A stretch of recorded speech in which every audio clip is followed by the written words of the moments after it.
Hello बच्चों, क्या हाल चाल? बढ़िया एकदम।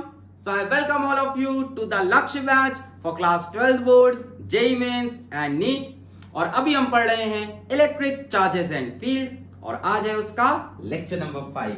तो लेक्चर नंबर 5 होने वाला है बहुत ही स्पेशल, क्योंकि आज हम सॉल्व करेंगे डीपीपीज, डेली प्रैक्टिस प्रॉब्लम। तो आज के लेक्चर में हम सॉल्व करने जा रहे हैं डीपीपी 1 एंड डीपीपी 2 एंड 3। वैसे अभी तक हमने आपको 2 ही डीपीपी दी हैं, लेक्चर नंबर 1 के साथ डीपीपी 1 और लेक्चर नंबर 2 और 3 की कंबाइंड डीपीपी थी डीपीपी 2 एंड 3, जिसमें 16-17 बढ़िया सवाल थे। तो बहुत अच्छी बात है कि अगर आपने डीपीपीज डाउनलोड की हैं, क्वेश्चन खुद से अटेम्प्ट किए हैं और कुछ क्वेश्चन फंसे हुए हैं, उसका सोल्यूशन देखने आप यहाँ आए हो, कॉन्ग्रेचुलेशंस, आप एकदम सही रास्ते पे जा रहे हो। जिन बच्चों ने अभी तक डीपीपीज डाउनलोड नहीं की थी, वो डीपीपीज को डाउनलोड करें, क्वेश्चंस को खुद से अटेम्प्ट करें और जब पूरी डीपीपी फिनिश हो जाए, कुछ क्वेश्चन फंसे हों, तब ये लेक्चर देखें, तभी कुछ फायदा होगा आपका। ठीक है, तो शुरू करें। तो जल्दी से कॉपी और पेन निकालो, नोट्स बनाना स्टार्ट करो। जिन बच्चों की डीपीपीज डाउनलोड नहीं हो रही, वो गूगल प्ले स्टोर पे जाके अपने फिजिक्स वाला ऐप को अपडेट कर लो। अपडेट का ऑप्शन नहीं है तो फिजिक्स वाला ऐप को मोबाइल से अनइंस्टॉल करके इंस्टॉल कर लो, उसके बाद फिर से प्ले स्टोर पे अपडेट कर लो, डीपीपीज डाउनलोड हो जाएंगी। अच्छा, आज के लेक्चर में ऐसा नहीं है कि डीपीपी के सारे सवाल लेंगे, जो बहुत ही हलवा हलवा सवाल होंगे उनको हम छोड़ देंगे। वैसे डीपीपी 2 एंड 3 के करीब करीब सारे सवाल हमने ले लिए हैं। अच्छा, डीपीपीज में कुछ सवाल ऐसे भी हैं जो लेक्चर के दौरान हम पहले ही डिस्कस कर चुके हैं, तो उनको फिर से यहाँ लेना वेस्टेज ऑफ टाइम होगा। तो ऐसा सवाल जब स्क्रीन पे आएगा तो हम बता देंगे कि ये इस लेक्चर में हम पढ़ चुके हैं। सवाल स्क्रीन पे आएंगे सब, उनके जो ऑप्शंस होंगे अगर, तो वो भी आएंगे। ठीक है, वो सवाल आपका बन चुका है तो उसको छोड़ के जो सवाल फंसे हैं उनको देखना। तो शुरू करें। Yes, my name is Alakh Pandey and this is your not so beautiful app Physics Wallah. तो शुरू करते हैं लेक्चर नंबर 5। टुडेज गोल, आज का गोल है भैया डीपीपी 1, 2 और 3 को सॉल्व करना। डीपीपी 1 साउंड इफेक्ट मैंने दे दिया। डीपीपी 1 बहुत ही हलवा थी, कुछ ही सवाल अच्छे हैं। Question number 3, how many mega coulombs of positive और negative charge are present in 2 moles of neutral hydrogen gas. सवाल बहुत आसान है, कई बच्चे बस मोल देख के डर गए केमिस्ट्री का। पूछा है कि 2 मोल हाइड्रोजन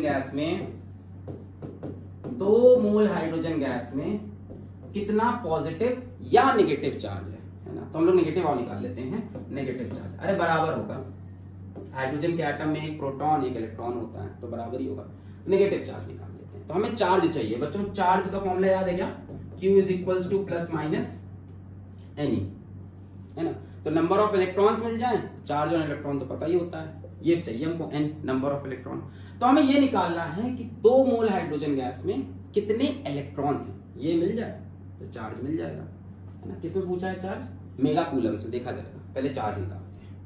तो 2 मोल हाइड्रोजन गैस में पहले निकाल लेते हैं कि कितने हाइड्रोजन के मॉलिक्यूल हैं, फिर उसमें देख लेते हैं कितने हाइड्रोजन के एटम हैं, फिर उसमें देख लेते हैं कितने हाइड्रोजन के इलेक्ट्रॉन। Step by step. पहले number of molecules of hydrogen. बच्चों, 1 मोल हाइड्रोजन गैस होती तो कितने मॉलिक्यूल होते? 6.022 into 10 power 23। तो 2 मोल में कितने मॉलिक्यूल होंगे? 2 into 6.022 into 10 to the power 23 molecules of hydrogen. Hydrogen के एटम नहीं, मॉलिक्यूल। यहाँ किसके मोल दिए हैं? हाइड्रोजन गैस के। H2 के 2 मोल्स हैं अपने पास, तो इसके अंदर H2 के कितने मॉलिक्यूल होंगे? 2 टाइम्स ऑफ एवोगाड्रो नंबर। अब एवोगाड्रो नंबर सिंप्लिसिटी के लिए आप चाहो तो 6 into 10 power 23 भी ले लो, हमने ऐसे लिया। अब इसके अंदर देखते हैं हाइड्रोजन के कितने एटम्स हैं। तो एक बात बताओ, हाइड्रोजन के एक मॉलिक्यूल में कितने एटम हैं? 2 हाइड्रोजन के एटम होते हैं, है ना। एक मॉलिक्यूल में कितने एटम होंगे? 2 एटम है। तो इतने मॉलिक्यूल में कितने एटम होंगे? इतना मल्टीप्लाइड बाय 2। नेक्स्ट स्टेप पे number of H atom is equal to ये मल्टीप्लाइड बाय 2, यानी 2 into 2 into 6.022 into 10 to the power 23 H atom. अरे हलवा सवाल था ये भी एकदम। मिल गया। अब क्या निकालना है इसमें? नंबर ऑफ इलेक्ट्रॉन्स निकालने हैं। एक बात बताओ, हाइड्रोजन के एक आइटम में कितना इलेक्ट्रॉन होता है? 1 ठो। तो इतने एटम्स में कितने इलेक्ट्रॉन होंगे? इतने ही। एक एटम में 1, तो इतने एटम में इतने ही। तो फाइनली नंबर ऑफ इलेक्ट्रॉन्स इतने ही हो जाएंगे, 2 into 2 into 6.022 into 10 to the power 23 electron. आपको n मिल गया, नंबर ऑफ इलेक्ट्रॉन मिल गया। अब इसको मल्टीप्लाई कर दें चार्ज और 1 इलेक्ट्रॉन से, टोटल चार्ज मिल जाएगा। फिर इसको मेगा कूलम में चेंज कर लेंगे। तो charge is equals to plus minus n e, n की वैल्यू ये रही 2 into 2 into 6.022 into 10 to the power 23 और ई की वैल्यू सभी को पता है 1.6 into 10 to the power minus 19 coulomb. बस सवाल में थोड़ा सा चेंज है कि मेगा कूलम्स में आंसर पूछा है। तो बच्चों एक मेगा कूलम में होते हैं 10 की पावर 6 कूलम। तो यदि कूलम को मेगा कूलम में चेंज करना है तो 10 की पावर 6 से डिवाइड कर दो। भाई ये कूलम है, इसको मेगा कूलम बनाना है, 10 की पावर 6 से इसको डिवाइड कर दो, डिवाइडेड बाय 10 की पावर 6। अब जो आंसर होगा वो कूलम में ना होकर मेगा कूलम में आ जाएगा। इसके बाद कैलकुलेशन है, कैलकुलेशन आप कर लेंगे, आपको आंसर मिल जाएगा। सर कैलकुलेशन भी कर दो, आ जाओ। क्या है 2 into 2 into 6.022 into 10 to the power 23 into 1.6 into 10 to the power minus 19 upon 10 की पावर 6 मेगा, है ना। पहले जितने भी नंबर्स उनको अलग कर लेते हैं। 2 इंटू 2 हो गया 4 इंटू 6.022 इंटू 1.6, 10 की पावर को अलग करो, 10 की पावर 23 माइनस 19 और ये ऊपर जाके बोलो 10 की पावर माइनस 6, ऊपर जाके हो जाएगा 10 की पावर माइनस 6। इसको देख लेते हैं, यहाँ से पॉइंट हटाते हैं, नीचे पेन लगा लेते हैं, 16 से मल्टीप्लाई करते हैं। 16 2 जा 32, 3 के हासिल, 16 2 जा 32 और 3 35, 3 के हासिल 3, 16 6 जा 96। तो ये हो गया 96 इंटू 4 मल्टीप्लाइड बाई 10 की पावर 23 और माइनस 19 माइनस 6 माइनस 25, ये प्लस 23, माइनस 25 और प्लस माइनस 25 और प्लस 23 माइनस 2 और एक ये नीचे भी 10 है तो माइनस 3 हो जाएगा। बोलो सही है? माइनस 25, एक ये भी आ जाएगा माइनस 26 और प्लस 23 माइनस 3। इसको मल्टीप्लाई कर लो, 4 2 जा 8, 4 5 जा 20, 4 3 जा 12 और 2 14, 4 6 जा 24 और 1 25, 4 9 जा 36 और 2 38, 4 इंटू 96 यानी 385 into 10 to the power minus 3 mega coulomb. और 10 की पावर माइनस 3 को हम क्या कर सकते हैं, इसको 1000 से डिवाइड कर देंगे, नीचे लाएंगे 10 की पावर 3 हो जाएगा, 1000 से डिवाइड कर देंगे, 0.38548 माइक्रो कूलम आंसर है। शायद डीपीपी में आंसर 0.358 दिया है, तो एवोगाड्रो नंबर की वैल्यू उन्होंने शायद 6 इंटू 10 पावर 23 या कुछ अलग ली होगी। कैलकुलेशन का प्रॉब्लम है, आंसर यही आएगा। क्लियर है? क्लियर है? ये है कंसेप्ट, वो तो कैलकुलेशन। भाई कंसेप्ट था, पूछा था कि इसमें कितने पॉजिटिव या नेगेटिव चार्ज, तो पहली बात तो बराबर होंगे, है ना, कि हाइड्रोजन के एक एटम में एक इलेक्ट्रॉन होता है, एक प्रोटॉन, तो बराबर पॉजिटिव बराबर नेगेटिव। हमने कहा इसमें पूछा है कितने नेगेटिव चार्ज, यानी आप ये निकाल लो इसमें कितने इलेक्ट्रॉन्स है, चार्ज होता है Ni। तो हमें दी है 2 मोल ऑफ हाइड्रोजन गैस, इसमें क्या होंगे 2 मोल हाइड्रोजन के मॉलिक्यूल, क्या होंगे 2 मोल H2 के मॉलिक्यूल। कितने मोल्स? 2 मोल। 2 मोल मतलब 2 इंटू ये इतने मॉलिक्यूल्स ऑफ हाइड्रोजन, थोड़ा सा मोल कॉन्सेप्ट था। इतने मोल ऑफ H2 है यानी इतने मॉलिक्यूल्स ऑफ H2। फिर हमने कहा एक मॉलिक्यूल में कितना एटम, 2 एटम, तो इतने मॉलिक्यूल में कितना एटम मल्टीप्लाइड बाय 2। फिर हमने कहा एक एटम में एक इलेक्ट्रॉन, इतने एटम में कितने इलेक्ट्रॉन, इतने ही इलेक्ट्रॉन, भाई एक में एक है तो इतने में इतने। फिर हमने कहा charge is equals to plus minus n e, number of electron मिल गया है, ई से मल्टीप्लाई कर दिया। वो कूलम में आ रहा था, मेगा कूलम में चाहिए, मेगा कूलम होता है 10 की पावर 6, तो 10 की पावर 6 से डिवाइड कर दिया। इसके बाद कैलकुलेशन पॉज करके नोट कर लें, बहुत ही हलवा सवाल। आगे बढ़ते हैं हम, समझ में आ गया। देखो मोल क्या होता है, जैसे हमसे बोल देते हैं 1 मोल ऑफ साइकिल मतलब 6.022 × 10⁻23 साइकिल। हमसे बोल दे 1 मोल ऑफ चूहा तो 6.022 × 10⁻23 चूहा, है ना। तो 2 मोल्स ऑफ H2 यानी 2 × 6.022 × 10⁻23 H2, H नहीं H2। आगे बढ़े,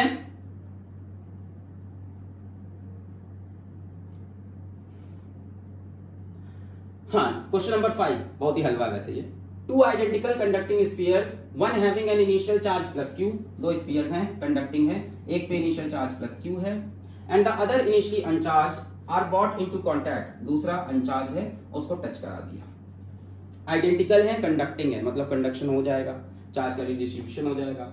What is the new charge on each sphere? कर लोगे हलवा सवाल एकदम, एक पे प्लस q है, एक पे कोई चार्ज नहीं है, दोनों को टच कराया, आइडेंटिकल है तो क्या हो जाएगा q1 + q2/2 q + 0 divide by 2 q1 + q2/2। याद है कंडक्शन में पढ़ा था हमने कि चार्ज जब रिडिस्ट्रीब्यूट होता है, जब आइडेंटिकल और कंडक्टिंग हो तो कैसे डिस्ट्रीब्यूट होता है q1 + q2/2 q1 + q2/2। हो गया पहला सवाल तो सॉल्व हो गया। दूसरा part, while the spheres are in contact a positively charged rod is moved close to one sphere, ये क्या कर रहे हैं, induction, causing a redistribution of the charges on the two spheres. So the charge on the sphere closest to the rod has a charge minus q. What is the charge on the other sphere? क्या बोल रहे हैं, बोल रहे हैं spheres contact में हैं, बहुत बढ़िया, q/2 चार्ज है, लिख नहीं रहे। While the spheres are in contact, a positively charged rod is moved close. एक पॉजिटिवली चार्ज रॉड को हम इसके पास में लेके आ गए, क्या होगा, इंडक्शन होगा, causing a redistribution of charge। भाई ये क्या करेगा, सारे इलेक्ट्रॉन को इधर खींच लेगा, causing a redistribution of charges on the two spheres. So the charge on the sphere closest to the rod has a charge minus q. यानी जो closest to rod है इस पे चार्ज माइनस q होना भी चाहिए। भाई नियर एंड पे क्या आता है, अपोजिट चार्ज, सारे इलेक्ट्रॉन को खींच लेगा, यहाँ माइनस q। पूछा what is the charge on the other sphere, बोला इस पे क्या चार्ज होगा, बहुत आसान, प्लस q। नहीं, सोचो, पूछा इस पे कितना चार्ज होगा। सुनो, पहले एक पे q था, एक पे 0, टच कराया, रीडिस्ट्रीब्यूट हुआ q/2, फिर q/2 रखे हुए थे, एक हम बगल से पॉजिटिव चार्ज लाए, उसने क्या किया, सारे इलेक्ट्रॉन को इधर खींच लिया, यहाँ पे माइनस q, तो इस पे कितना चार्ज है। एक बात बताओ, क्या इस सिस्टम को या इस सिस्टम को किसी ने हाथ भी लगाया है अभी तक? ये आइसोलेटेड सिस्टम है, इन चार्जेस किसी ने छुआ, दोनों के कॉम्बिनेशन को, यहाँ टोटल चार्ज बोलो q, यहाँ टोटल चार्ज बोलो q, तो यहाँ पे भी टोटल चार्ज कितना होगा, q। आइसोलेटेड सिस्टम का चार्ज कंजर्व रहता है, यानी इन दोनों को मिला के भाई यहां से यहां आते वक्त क्या किसी ने टच किया, नहीं। While the spheres are in contact, a positively charged rod move close to one sphere. ये कांटेक्ट में है, इनको किसी ने बाहर से टच नहीं किया, यानी इस सिस्टम का टोटल चार्ज सेम रहेगा। टोटल चार्ज कितना है, q, तो यहां पे भी कितना होगा, q। अब इस पे माइनस q, तो इस पे कितना रख दें, प्लस 2q। ओवरऑल चार्ज देखो कितना हो गया, ये जरूरी थोड़ी ना कि बराबर बराबर से बटे, कंजर्वेशन ऑफ चार्ज अपने को पकड़ के रखना है। यहां टोटल चार्ज q, किसी ने टच नहीं किया, तो अभी भी इस सिस्टम पे टोटल चार्ज q, अभी भी किसी ने टच नहीं किया, तो टोटल चार्ज q। इस पे माइनस q, तो इस पे ऐसा चार्ज लगाओ कि टोटल q आ जाए। क्लियर, दो कॉन्सेप्ट लगा, एक कंडक्शन का और दूसरा आइसोलेशन, कंजर्वेशन ऑफ चार्ज का, कि आइसोलेटेड सिस्टम है, किसी ने टच नहीं किया, टोटल चार्ज यहां पे भी कितना आना चाहिए, इन दोनों का मिलाकर q आना चाहिए, तो आ रहा है। तो पहले वाले का आंसर हो जाएगा q/2 और दूसरे का प्लस 2q। क्लियर है? अरे बहुत बेकार सवाल था, डीपीपी 3 2 और 3 मजा आएगा। क्वेश्चन नंबर 6 उठा लिया फिर हमने। Two identical conducting spheres are charged by induction and then separated by a large distance. Sphere 1 has charge plus q and sphere 2 has charge minus q. दो आइडेंटिकल कंडक्टिंग स्फीयर हैं ना, वो identical लेंगे ताकि रिडिस्ट्रीब्यूशन ऑफ चार्ज कर सकें, q1 plus q2/2 से। Conducting भी इसीलिए दिया है। स्फीयर 1 के पास चार्ज है प्लस q, बहुत बढ़िया। स्फीयर 2 के पास चार्ज है माइनस q, स्फीयर 2 के पास चार्ज है माइनस q, ठीक है, आइडेंटिकल बने नहीं है, identical. A third sphere is initially uncharged, एक तीसरा स्फीयर भी है initially uncharged है। If sphere 3 is touched to sphere 1, इससे टच कराया इसको लाके, and separated, and then touched to sphere 2 and separated, what is the final charge on each of the three spheres? एकदम सिंपल कंडक्शन का सवाल, हलवा। इसको ले जाके पहले इससे टच कराएंगे, चार्ज का रिडिस्ट्रीब्यूशन होगा, फिर उसके बाद इसको ले जाके इससे टच कराएंगे, चार्ज का फिर से रिडिस्ट्रीब्यूशन। तो पहला step, if sphere 3 is touched to sphere 1, तो sphere 1 है ना, तो sphere 3 एक गरीब स्फीयर, कोई चार्ज है नहीं, इससे मांग के ले जाएगा, कहेगा आधा दे दो, तो आधा डिवाइड हो जाएगा, यहाँ कितना हो जाएगा, q/2 है कि नहीं, q1 plus q2/2, q1 plus q2/2, 1 और 3 की हालत ही हो गई। फिर क्या किया, 3 को 1 से टच कराया, touch to sphere 1 and separated and then touch to sphere 2, अब इसको ले जाके sphere 2 से भी टच कराना है 3 को, जिसके ऊपर चार्ज है q/2, अब इनको स्फीयर 2 से भी टच कराना है। किसी का सगा नहीं है, इसको सबसे चार्ज चाहिए, सबसे चार्ज चाहिए। अब ये 2 से टच होने आ रहा है, ठीक है, 2 से कांटेक्ट करने आ रहा है, ये 2 से कांटेक्ट करने आ गया। अब क्या होगा, redistribution of charge, q1 plus q2/2 हो जाएगा फिर से। q1 कितना है, q/2, q2 कितना है, माइनस q, तो हमको निकालना है q1 plus q2/2, यही चार्ज होगा दोनों पे। ये कितना है, q/2, और बच्चों ये कितना है, माइनस q डिवाइड बाई 2, कितना आ जाएगा, माइनस q/4, है कि नहीं। अरे यार ये माइनस q है, ये q/2 है, तो ये एलसीएम लोगे 2 आएगा, q - 2q minus Q by two, फिर नीचे 2 माइनस क्यू बाई 4। क्लियर? तो Q1 प्लस Q2 बाई 2 इस पे भी, Q1 प्लस Q2 बाई 2 इस पे भी, यानी इस पे चार्ज होगा माइनस क्यू बाई 4, इस पे चार्ज। समझ में आया? तीसरे वाले स्फीयर ने क्या किया, पहले इसके बाद गया भीख मांगने, थोड़ा चार्ज दे दो, थोड़ा चार्ज दे दो, आधा आधा बढ़ गया। इसका अभी पेट नहीं भरा, लालची इंसान गया 2 के पास चार्ज मांगने, इसे क्या पता था 2 पे नेगेटिव चार्ज है। 2 ने कहा तेरा चार्ज तो मैं खा जाऊंगा। एक 2 के पास गया, इसने कहा आजाब, Q1 plus Q2 by 2, Q1 plus Q2 by, simple. Q1 की वैल्यू Q बाई 2, Q2 की वैल्यू माइनस Q, एलसीएम 2 हो जाएगा, Q minus 2 Q minus Q हो गया बाई 4। सो फाइनली आंसर क्या बताना है, what is the final charge on 3 spheres. तो पहले पे फाइनल चार्ज कितना हो जाएगा Q बाई 2, दूसरे पे फाइनल चार्ज कितना है माइनस Q बाई 4, और तीसरे पे फाइनल चार्ज कितना है माइनस Q बाई 4। तीसरा लालची यहाँ बढ़िया Q बाई 2 मिला था, इसीलिए लालच नहीं करनी चाहिए, वो हपसी इंसान को भाग रहा था तरफ चार्ज कम गया। क्लियर है? 1 का चार्ज तो यही रहेगा, 2 का चार्ज चेंज होके ये हो गया, और 3 का दूसरी बार चार्ज चेंज होके ये हो गया। 3 का आंसर ये मत लिख देना, क्योंकि बाद में उसको 2 से भी टच करेगा। And then touch to sphere 2। Clear है? बहुत ही हलवा सवाल है ये सब। आगे बढ़े, चलो। हाँ, ये बढ़िया सवाल है।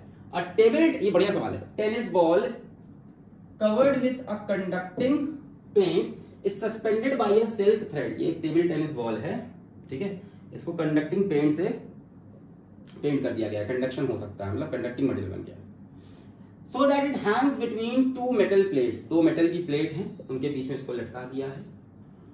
1 प्लेट इज अर्थ, ये वाली प्लेट को अर्थिंग कर दी है, 0 वोल्ट से कनेक्ट कर दिया है। एंड when the other, एक minute, 1 place is earth, when the other place is connected to high voltage, इसको हाई वोल्टेज से कनेक्ट किया, ठीक है, generator, what will happen to the ball, इसमें हाई वोल्टेज लगा दिया, इसमें लगे 440 वोल्ट छूने से तेरे लग गए, अभी लगेगा जब पापा का हाथ लगेगा तो 440 वोल्ट लगेगा। हाँ, तो इसके ऊपर पॉजिटिव चार्ज, इसके ऊपर नेगेटिव। अब सुनो बात सुनो, अगर यहां बाहर कोई पॉजिटिव चार्ज नहीं होता तो इन दोनों प्लेट का चार्ज बराबर मान लेते हैं, पर देखो एक बात सुनो, ये जो इस पे चार्ज आया ना बच्चों, ये इंडक्शन से आया, दोनों मेटल प्लेट है। हुआ क्या है कि एक मेटल प्लेट ये, एक मेटल प्लेट ये, अगर इस पे आप किसी तरह से प्लस क्यू चार्ज स्टैब्लिश करोगे, ये कैपेसिटर्स में आप पढ़ोगे, कैपेसिटर्स के टॉपिक पे, तो इसमें अपने आप बच्चों माइनस क्यू चार्ज स्टैब्लिश होगा ड्यू टू इंडक्शन। ये कैपेसिटर की पैरेलल प्लेट्स हैं, इस पे आप प्लस क्यू लाओगे तो इस पे इंडक्शन होके बराबर का नेगेटिव चार्ज आएगा, पर इस केस में चार्ज बराबर। पर यहां क्या है कि इसके पास मान लो इधर प्लस क्यू है, तो यहां इसके पास इधर भी तो एक प्लस क्यू है, ये मच्छर मार गया है और यहां इसके पास सिर्फ एक माइनस क्यू। तो ओवरऑल देखा जाए इस स्फीयर को ज्यादा इंड्यूस कौन सी प्लेट करेगी, मेरे ख्याल से ये वाली। भाई इंडक्शन तो होगा ना, स्फीयर कंडक्टिंग है। देखो स्फीयर को ये भी अपनी तरफ इंड्यूस करेगा, ये भी इंड्यूस करेगा। नहीं समझे? इस प्लेट पे पॉजिटिव चार्ज है, इस पे नेगेटिव, इस पे दोनों तरफ पॉजिटिव, यानी पॉजिटिव चार्ज ज्यादा हो गया। मैंने कहा अगर इस पे अंदर प्लस क्यू होता तो इसके सामने माइनस क्यू होता, हुआ होगा, पर इसके बाद बाहर भी तो एक प्लस क्यू है। अच्छा, अब इस बॉल को क्या हुआ कि इसके सारे इलेक्ट्रॉन्स इसने अपनी तरफ खींचे, इंडक्शन की वजह से सारे इलेक्ट्रॉन्स इस तरफ आ जाएंगे, एक सारे इलेक्ट्रॉन इस तरफ आ गए, और इस तरफ ऑटोमेटिकली क्या हो गया, पॉजिटिव चार्ज डेवलप हो गया। अगर बॉल की बात करें तो इस तरफ नेगेटिव चार्ज डेवलप होगा, और इस तरफ डिफिशिएंसी ऑफ नेगेटिव चार्ज वजह से पॉजिटिव चार्ज। बात समझ में आ रही है? अगर 2 पैरेलल प्लेट कैपेसिटर हैं, इसकी अंदर वाली प्लेट पे प्लस क्यू चार्ज दोगे तो इंडक्शन से इसके सामने वाले पे माइनस क्यू आता है, उस केस में दोनों पे चार्ज बराबर होता है। पर इस सवाल में बाहर वाले, इस प्लेट के बाहर वाले पोर्शन पे भी चार्ज है, तो ओवरऑल इसका चार्ज ज्यादा है। ठीक, अब उसका क्या काम है, इतनी देर कहानी क्यों बताई? इस पे नेगेटिव चार्ज और पॉजिटिव चार्ज, ये प्लेट्स हैं।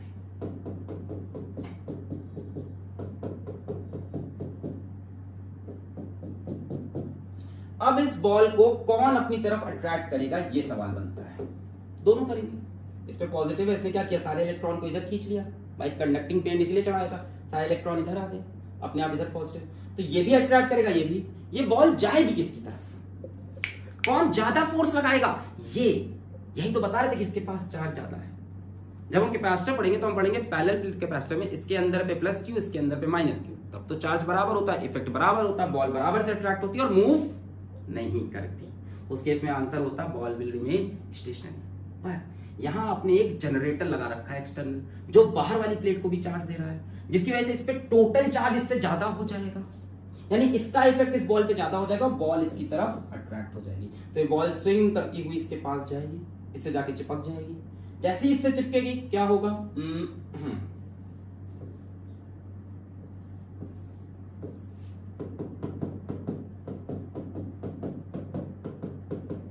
बॉल जैसे ही इससे चिपकेगी क्या होगा, अपने इलेक्ट्रॉन्स को देना स्टार्ट करेगी। इसके ऊपर कोई फर्क नहीं पड़ेगा, इसके पास जनरेटर है, ठीक है, ये हमेशा पॉजिटिव वोल्टेज पे रहेगा, इसको एक्सटर्नली पॉजिटिव वोल्टेज मिल रहा है। तो बॉल अपने इलेक्ट्रॉन्स को देगी कि नहीं, इसीलिए तो इसके पास आई है। इलेक्ट्रॉन्स तो अट्रैक्ट हो गए इसकी तरफ, नेगेटिव चार्ज पहले इंड्यूस हुए, फिर अट्रैक्ट हुए, यहाँ की चिपक गई। अपने इलेक्ट्रॉन्स को ट्रांसफर करना स्टार्ट कर देगी। इलेक्ट्रॉन ट्रांसफर करेगी तो बॉल के अंदर धीमे धीमे धीमे पॉजिटिव चार्ज डेवलप होगा। जैसे जैसे बॉल में पॉजिटिव चार्ज डेवलप होगा, उसके बाद इस प्लेट से वो क्या हो जाएगी बच्चों, रिपेल हो जाएगी। और सामने बैठा है इसका देवता, नेगेटिव चार्ज लेके कहेगा आओ हमारे पास, अरे यहाँ भी आओ, वहां क्या कर रहे हो, इधर भी आओ, आओ कभी हवेली पे, वो कह रहा है तो इनको उसकी हवेली पे जाना पड़ेगा। नहीं समझे भाई, एक बॉल थी, मैंने देखो पहले इसलिए कंसेप्ट इसलिए बताया कि अगर इस केस में ये होता तो ये बॉल कहीं नहीं मूव करती। पर यहाँ क्या है, बाहर से जनरेटर लगा के बाहर वाली प्लेट पे भी पॉजिटिव चार्ज दे रहे हैं, तो ओवरऑल इधर पॉजिटिव चार्ज ज्यादा है, इधर कम हो गया, जिसकी वजह से बॉल पहले तो इंड्यूस हुई, पोलराइज हुई, इधर नेगेटिव चार्ज आया, इधर पॉजिटिव। और ये इस तरफ ही क्यों मूव की, इधर क्यों नहीं, क्योंकि इधर चार्ज ज्यादा है भाई, चार्ज ज्यादा होगी फोर्स ज्यादा लगेगी। तो ये इधर आया, इंड्यूस हो चुका था, नेगेटिव चार्ज खींच चुका था पहले इधर, अब ये इधर आया, इधर आकर इससे चिपका तो इलेक्ट्रॉन ट्रांसफर किया, करते करते पॉजिटिव हो गया, इलेक्ट्रॉन ट्रांसफर करता जाएगा, इससे चिपक पॉजिटिव हो गया। पॉजिटिव होने के बाद ये कहेगा अब जाओ भाई, तुम्हारा हमारा चार्ज सेम है, अब जाओ, हमारा तुम्हारा रिश्ता आज से खत्म, फोन मत करना, आज से ब्लॉक कर दे। सर डीपी नहीं दिखती तो डर लगता है ब्लॉक हो गए। तो एनीवेज, तो रिपेल हो गया, और इसने कहा आओ कभी हवेली पे, तो अब ये चार्ज इसकी तरफ मूव करना स्टार्ट करेगा।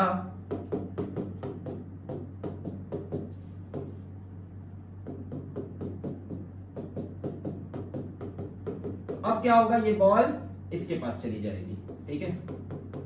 ये कैसी बॉल है सर, ये उसी टाइप के लोग हैं जो दो लोग में फंसे रहते हैं। अब ये इधर आ गई, अब क्या होगा, अब ये इधर आएगी, इसके ऊपर पॉजिटिव चार्ज है, तो ये प्लेट क्या करेगी, इसको इलेक्ट्रॉन देगी भाई, ये इसकी तरफ अट्रैक्ट हुई, इसने अट्रैक्ट किया, और इसने क्या किया, रिपेल, इसने अट्रैक्ट किया, इसने रिपेल, तो इसके पास गई, अब यहाँ जाके इलेक्ट्रॉन खाएगी इससे, तो यहाँ इलेक्ट्रॉन बांट आई, अब इससे फिर इलेक्ट्रॉन खाएगी, खाएगा भी हो सकता है सर, हमेशा लड़की क्यों लगती है, हाँ खाएगा, ठीक है, इलेक्ट्रॉन खाया, नेगेटिव चार्ज हुआ, नेगेटिव चार्ज होते ही फिर से क्या, यहाँ से भी इनको निकाल दिया जाएगा, ये भी इसको रिपेल करेंगे, और ये इसको बुला लेंगे आ जाओ, क्योंकि इनके पास है पॉजिटिव चार्ज, तो फिर से अट्रैक्ट होगी, इनके पास जाएगी, फिर जाएगी, नेगेटिव चार्ज इनको देगी, पॉजिटिव गया, ऐसे जुम जुम जुम जुम जुम जुम जुम ऑसिलेट करती रहेगी। क्लियर है, इसका आंसर नहीं दिया था मैंने, सोचने लिखा था आपसे, मैं साफ साफ बता रहा हूं, अगर यही सवाल ऐसा होता तो आंसर होता बॉल विल रिमेन स्टेशनरी, अगर ऐसा होता। पर यहाँ क्योंकि इसको जनरेटर लगा के बाहर से हाई वोल्टेज दे रहे हैं, तो इसकी आउटर प्लेट पे भी चार्ज है, अंदर भी, तो इस पे टोटल चार्ज ज्यादा हो गया, इस पे कम। इस पे चार्ज क्यों आया है, इसकी वजह से, इनर प्लेट की वजह से सामने चार्ज आया, आउटर की वजह से नहीं। अब ये बॉल पे क्या हुआ, सारे इलेक्ट्रॉन इधर आए, पॉजिटिव चार्ज उधर, फिर बॉल इधर अट्रैक्ट हो गई, इधर क्यों हुई, इसके पास चार्ज ज्यादा है, इधर अट्रैक्ट हुई, आके अपने इलेक्ट्रॉन यहाँ पे इसने दान किए, इसके ऊपर पॉजिटिव चार्ज आया, जूम, इसने कहा जाओ भैया, है ना, हमारा तुम्हारा रिश्ता खत्म, इसने बुला लिया, क्यों बुला लिया, आओ कभी हवेली पे, हमसे भी मिलो, नेगेटिव चार्ज से अट्रैक्ट होके, इसने रिपेल किया, इसने अट्रैक्ट होके यहाँ गई, जैसी बॉल यहाँ पहुंचा, जैसे ही बॉल यहाँ पहुंचा, इसने अपने इलेक्ट्रॉन इसको ट्रांसफर किया, इसका पॉजिटिव चार्ज खत्म किया, अब ये फिर से नेगेटिव नेगेटिव, फिर रिपेल हुआ, और ये पॉजिटिव अट्रैक्ट किया, फिर बॉल इधर आएगी, फिर इधर चिपकेगी, फिर इधर, सो ball will keep oscillating between two plates. ये हीरो लास्ट तक किसी हीरोइन को ना मिलेगा, ये कुछ कुछ होता का शाहरुख खान है।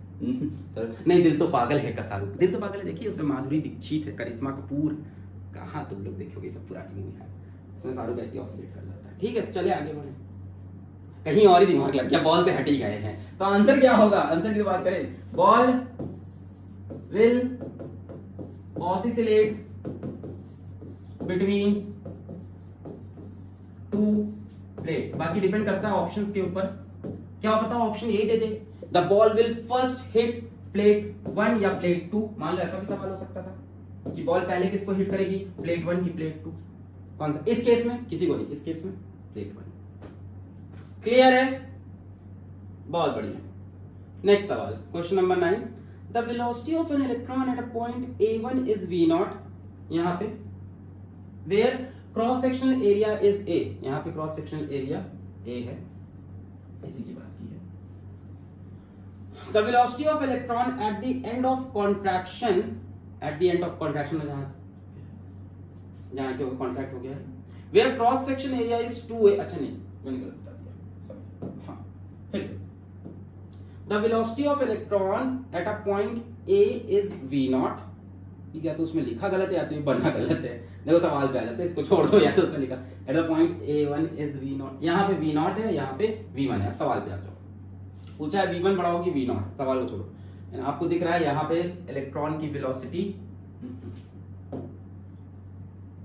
आपको दिख रहा है कि यहाँ पे इलेक्ट्रॉन की वेलोसिटी v0 है और यहाँ पे इलेक्ट्रॉन की वेलोसिटी अरे इसको छोड़ दे यार, वो सही नहीं लिखा। हाँ, यहाँ पे इलेक्ट्रॉन की वेलोसिटी v0 और यहाँ पे इलेक्ट्रॉन की वेलोसिटी v1 है। अब हमसे पूछा है v1 बड़ा है कि v0 बड़ा है कि दोनों बराबर है कि ऐसा कोई रिलेशन है ना, v1 इक्वल्स, ये हमको चेक करना है। बड़ा ही आसान सा सवाल है, आपने क्लास 11 में फ्लूइड पढ़ी थी, इक्वेशन ऑफ कंटिन्यूटी पढ़ी थी। क्या पढ़ा था भाई, जितना इलेक्ट्रॉन यहां से निकलेगा पर सेकंड उतना इलेक्ट्रॉन यहां से पास करेगा पर सेकंड। भाई यहां से आप 10 इलेक्ट्रॉन पुश करोगे तो यहां से 10 इलेक्ट्रॉन जाने पड़ेंगे कि नहीं। जहां पे पतला हो जाएगा रास्ता वहां पे स्पीड तेज हो जाएगी। और इसका एग्जांपल वो है कि तुम लोग जब बाहर सड़क पे से पानी डालते हो, छत पे पानी डालते हो, पेड़ों में पानी डालते हो, तो कई बार बचपन निकलते थे, पाइप को बीच से दबा देते थे, उसके दो मुंह बन जाते, तो पानी से धारदार हो जाता था, तेज एकदम। तो क्यों होता था धारदार तेज, क्यों करते तो थे, होली में करते इसे दबा देते हैं पाइप, है ना, वो वहां कई बार उससे नल से निकल भी आता है टैप से। हाँ ओके, सो क्या होता है, जैसे आप पाइप को दबाते हो तो उसकी जो एरिया होता है वो छोटा हो जाता है, और जैसे ही एरिया छोटा होगा वेलोसिटी ज्यादा होगी। क्यों? क्योंकि उतना ही पानी पर सेकंड निकलना है, जितना पानी पीछे से पुश होके आया उतना निकलना ही निकलना है, वो कहां जाएगा, बीच में रुक थोड़ा नहीं सकता। जितना पानी इधर से पुश हुआ उतना पानी बाहर जाना है। अब आपने एरिया छोटा कर दिया तो अपनी स्पीड बढ़ा लेगा कि उतना ही पानी पर सेकंड निकले। तो सेम कहानी यहां है, जितना इलेक्ट्रॉन पर सेकंड यहां से चल चुका है उतना ही इलेक्ट्रॉन पर सेकंड यहां भी पार करना है। तो आपने एरिया छोटा कर दिया तो इलेक्ट्रॉन अपनी स्पीड बढ़ाएगा कि जल्दी से निकल ले, उतना ही इलेक्ट्रॉन निकालना है। इक्वेशन ऑफ, देखो सिंपल आंसर तो ये होगा कि यहां पे स्पीड ज्यादा है, v1 is greater than v0, ये ऑप्शन सी। पता नहीं क्वेश्चन गलत लिखा हुआ था यहाँ पे, क्लियर है। यहाँ पे इलेक्ट्रॉन की वेलोसिटी v0 है, यहाँ पे v1 है, ये वेलोसिटी बड़ी छोटी। और अगर आपको इक्वेशन ऑफ कंटिन्यूटी याद हो तो हम लोग ऐसे करते थे, a1 v1 is equals to a2 v2। अब यहाँ का एरिया देखो ज्यादा बड़ा है, ये एरिया हम 2a दिया है और ये एरिया इन्होंने a दिया है, तो वहां के एरिया के हिसाब से 2a इंटू वेलोसिटी v0, और यहाँ की बात करें तो एरिया कितना है, a इंटू वेलोसिटी v1। क्या होगा, a से a मर जाएगा, v1 is equals to 2v0। ऐसा कोई ऑप्शन है, v1 इक्वल्स ये तो ये भी नहीं मैच करेगा, यही एक ऑप्शन सही है। ये कहां से लाया, हम इक्वेशन ऑफ कंटिन्यूटी क्लास 11 पढ़ा था, लास्ट वाला मैच नहीं कर रहा। v1 इक्वल्स टू उल्टा आ रहा, v1 इक्वल्स टू 2v0। यहां वेलोसिटी ज्यादा है, ये तो कह रहा है कि v1 v0 का आधा है, ये कह रहा है ये वेलोसिटी इसकी भी आधी, तब कैसे इलेक्ट्रॉन निकल पाएगा उतना। भाई पाइप का मुंह छोटा करोगे तो वेलोसिटी बढ़ जाएगी ना, तो यहाँ की वेलोसिटी यहाँ की डबल हो गई क्योंकि एरिया हाफ हो गया। इसको बोलते थे इक्वेशन ऑफ कंटिन्यूटी, क्लास 11 के फ्लूइड में हम पढ़ते थे, बर्नौलीज थ्योरम के जस्ट पहले। a1 v1 is equals to a2 v2। यहाँ एरिया कितना है 2a, वेलोसिटी कितनी है v0। यहाँ एरिया कितना है a, वेलोसिटी कितनी है v1। a से a मर गया, v1 is equals to 2v0। ऐसा कोई ऑप्शन है, इसका मतलब v1 v0 से बड़ा है, यही ऑप्शन है। क्या पता मल्टीपल करेक्ट होता, ये भी ऑप्शन मिल जाता, नहीं मिला। क्लियर है सबको, जितना इलेक्ट्रॉन पर, भाई समझ लो इसको, जितना इलेक्ट्रॉन पर सेकंड यहां से निकला उतना ही इलेक्ट्रॉन पर सेकंड यहां से निकलेगा, वरना इलेक्ट्रॉन जाए कहां, पीछे से पुश हो रहा है, तो जितना दबाओगे उतना वहां से निकल जाएगा। होगा कि नहीं होगा, पाइप का छेद तुम जितना छोटा करोगे इलेक्ट्रॉन की स्पीड उतनी बढ़ेगी। तो definitely v1 is greater than v0, तो ये ऑप्शन अपने आप गलत हो गया, v1 v0 का आधा नहीं हो सकता। फिर हमने चेक किया कि देखें ऐसा कोई ऑप्शन क्या बता होता, तो हमने कहा a1 v1 is equals to a2 v2। इसका एरिया 2a, वेलोसिटी v0, इसका area a, velocity v1, a cut गया, v1 is equals to 2v0। यहाँ की वेलोसिटी यहाँ के डबल हो रही है, एरिया को आधा करोगे वेलोसिटी डबल, एरिया को 1/3 करोगे वेलोसिटी ट्रिपल, एरिया को 1/4 करोगे वेलोसिटी 4 गुना बढ़ जाएगी। ये हमने इक्वेशन ऑफ कंटिन्यूटी में लास्ट ईयर पढ़ा था। यहाँ अगर कोई ऑप्शन होता कि v1 is equals to 2v0 तो वो भी करेक्ट होता, अब वो नहीं है तो v1 is greater than v0। Clear है। और ये सवाल जिसने लिखा है उसको दिल से हम सब बददुआ देंगे, नहीं मैंने नहीं लिखा है। चलिए आगे बढ़े। क्लियर हो गया एकदम? ये इक्वेशन समझ में आई है? ये क्या किया ना हमने ये यहाँ पे ये कॉन्सेप्ट लगाया बच्चों कि जितना वॉल्यूम ऑफ इलेक्ट्रॉन यहां से गया उतना वॉल्यूम ऑफ इलेक्ट्रॉन यहां से जाएगा पर सेकंड। इसको हम बोलते हैं इक्वेशन ऑफ कंटिन्यूटी।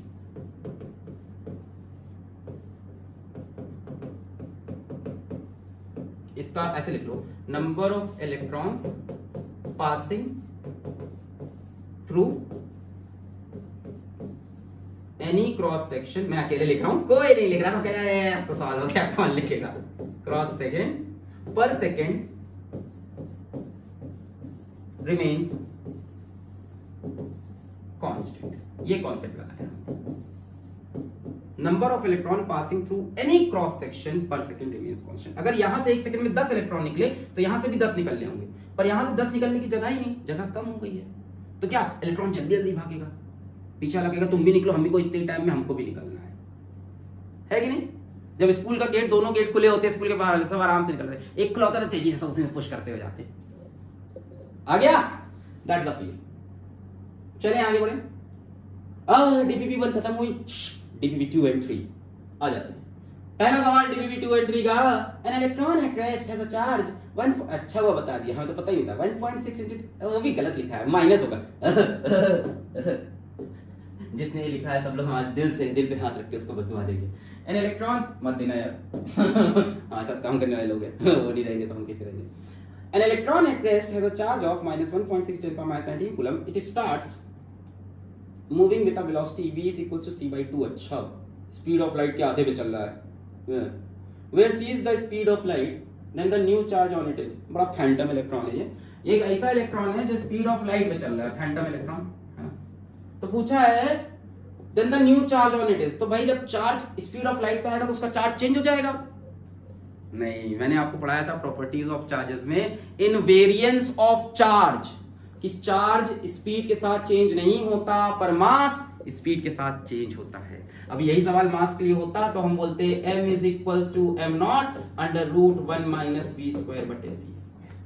पर चार्ज इनवेरिएंट है, उसको स्पीड से कोई फर्क नहीं पड़ता, रिलेटिविस्टिक मैकेनिक्स से कोई फर्क नहीं पड़ता, इसकी वैल्यू सेम रहेगी। यहां भी ऑप्शन नहीं है, मतलब यही 1.6 × 10⁻19 वहां पे वैल्यू दी है चार्ज की, मैग्नीट्यूड दिया है। क्लियर है? चार्ज को स्पीड से कोई फर्क नहीं पड़ता। इनवेरिएंस ऑफ चार्ज क्या बोल रहे हो सर? इनवेरिएंस, अरे यार सब वर्ड है, ऐसा कुछ नहीं, बस इतना समझ लो चार्ज स्पीड के साथ चेंज नहीं होता। मैंने बताया था ना कि बबीता 5 कूलम का चार्ज अपने साथ कार में रख के ले जाएगी और कार स्पीड में चलाएगी, तो ऐसा नहीं कि वो 10 कूलम बन जाएगा, 5 ही रहेगा। सॉरी बबीता। हाँ, तो 2 सिमिलर चार्जेस, क्वेश्चन नंबर 2 आ गया। देखो इसमें करीब करीब सारे सवाल ही हैं। 2 similar charge of plus q as shown in figure, ये figure, are placed at A and B, बहुत बढ़िया, minus q charge is placed at point C। अच्छा, midway between A and B, minus q charge will oscillate। इस minus q charge को oscillate कराना है, टुमरुम टुमरुम टुमरुम टुमरुम टुमरुम टुमरुम, समझ गए ना? ऑसिलेशन होना है। कब ऑसिलेट करेगा? इधर प्लस q, इधर प्लस q, बीच में माइनस। अभी तो बढ़िया है, स्टेबल इक्विलिब्रियम एकदम मस्त, इसका अपना बढ़िया इक्विलिब्रियम रखा है। स्टेबल नहीं है, ऐसे अनस्टेबल इक्विलिब्रियम है। अगर ले जाओगे तो अनस्टेबल। क्या है? एनीवेज, अभी स्टेबल अनस्टेबल छोड़ते हैं। अभी इक्विलिब्रियम में तो सबको समझ में आ रहा है, बीच में रखा, जितना ये खींचेगा उतना ही खींचेगा, बढ़िया रुका हुआ है। पूछा है माइनस q विल ऑसिलेट, कब इस ऑसिलेट करेगा? Option number 1, if it is move towards a। अगर इसको a की तरफ ले जाएं तो ये ऑसिलेट करेगा। आओ देखते हैं, a की तरफ लेके जाते हैं। मान लो इसको यहां ले आया है माइनस q को। ऑसिलेट मतलब होता है जुम जुम जुम जुम जुम या जुम जुम जुम जुम जुम, है ना? जुम्बारे जुम्बा जुम्बारे जुम, ये होता है। ठीक है, माइनस q को हम किधर लाए? टुवर्ड्स a लाए। क्या a से अट्रैक्ट करेगा? बिल्कुल। क्या बीबी से अट्रैक्ट करेगा? बिल्कुल। क्या ये वापस बी की तरफ जाएगा? ना भाई ना, ए का इफेक्ट ज्यादा हो गया क्योंकि डिस्टेंस कम हो गया। जैसे ही आप इसको ए की तरफ मूव कर दोगे, मान लिया माइनस क्यू प्लस क्यू, ये ए प्लस क्यू, ये बी। जैसे ही आप इसको ए की तरफ ले आए तो इसका ए से जो डिस्टेंस है बच्चों वो कम हो गया, और बी से जो डिस्टेंस है वो देखो बढ़ गया है। तो बी अब इसको इतने स्ट्रॉन्ग फोर्स से अट्रैक्ट नहीं कर पाएगा, ए ज्यादा फोर्स से अट्रैक्ट करेगा, यानी ये माइनस क्यू चलता चलता चलता ए की शरण में चला जाएगा, ऑसिलेट नहीं करेगा। इसी को बोलते हैं स्टेबल इक्विलिब्रियम ना होना। अगर ये स्टेबल होता ना इक्विलिब्रियम तो इधर ले जाते वापस इधर आ जाता, इसको बोलते हैं स्टेबल इक्विलिब्रियम। पर ये स्टेबल नहीं है, जैसे इधर मूव किया चला गया, थोड़ा सा इधर पुश किया, थोड़ा सा इधर पुश किया, इसका डिस्टेंस कम हुआ, इसकी फोर्स इससे जीत गई। भाई चार्जेस बराबर थे पर इससे डिस्टेंस कम हुआ, इसकी फोर्स जीत जाएगी। भाई इसकी फोर्स होगी के Q Q upon x square, और इसकी फोर्स होगी के क्यू क्यू अपॉन ये जो भी डिस्टेंस है एक्स से बड़ा वाई स्क्वायर। ये फोर्स कम ये ज्यादा, लगातार ये इधर जाता जाएगा नेट फोर्स के साथ, तो ऑसिलेट नहीं कर सकता। पहला ऑप्शन गलत। दूसरा, it is move towards B, same बात है। आप इसको अगर बी की तरफ लाओगे तब भी सेम कहानी होगी। इस बार बी की फोर्स ज्यादा हो जाएगी, ए की फोर्स कम हो जाएगी, ये बी की तरफ चला जाएगा, ये भी नहीं हो सकता। क्लियर हो रहा है कि नहीं? अरे ये बोल रहा है, इसको आप बी की तरफ लाए तो क्या होगा, बी से डिस्टेंस कम हो जाएगा, ए से डिस्टेंस ज्यादा हो जाएगा, तो ए वाली फोर्स कम होने लगेगी, बी वाली फोर्स ज्यादा होगी, इधर चला जाएगा। आपने इसको थोड़ा सा इधर पुश किया तो बी इसको अपनी तरफ खींच ले जाएगा। आपने बी को फेवर दे दिया, बी का डिस्टेंस कम किया, इसकी फोर्स ज्यादा हुई, ए के लिए डिस्टेंस ज्यादा हुआ, ए की फोर्स कम हो गई, जाने देगा। तो ना ही मूव टुवर्ड्स ए में वापस आ रहा, ना ही देखो ऑसिलेट का मतलब वापस आए, इधर ऐसा ऐसा नहीं हो रहा। तो दोनों ऑप्शन हमारे फ्लॉप हो गए। तीसरा है it is move upward A B, ये सही हो जाएगा। It is move upward A B,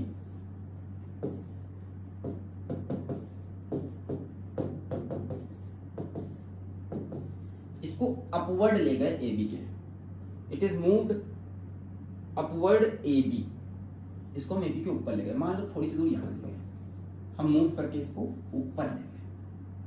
oscillate का मतलब वापस आना चाहिए। अगर ए की तरफ लेके जाते तो वापस नहीं आता, ये अट्रैक्ट कर लेता, ए की फोर्स ज्यादा हो जाती, बी की कम।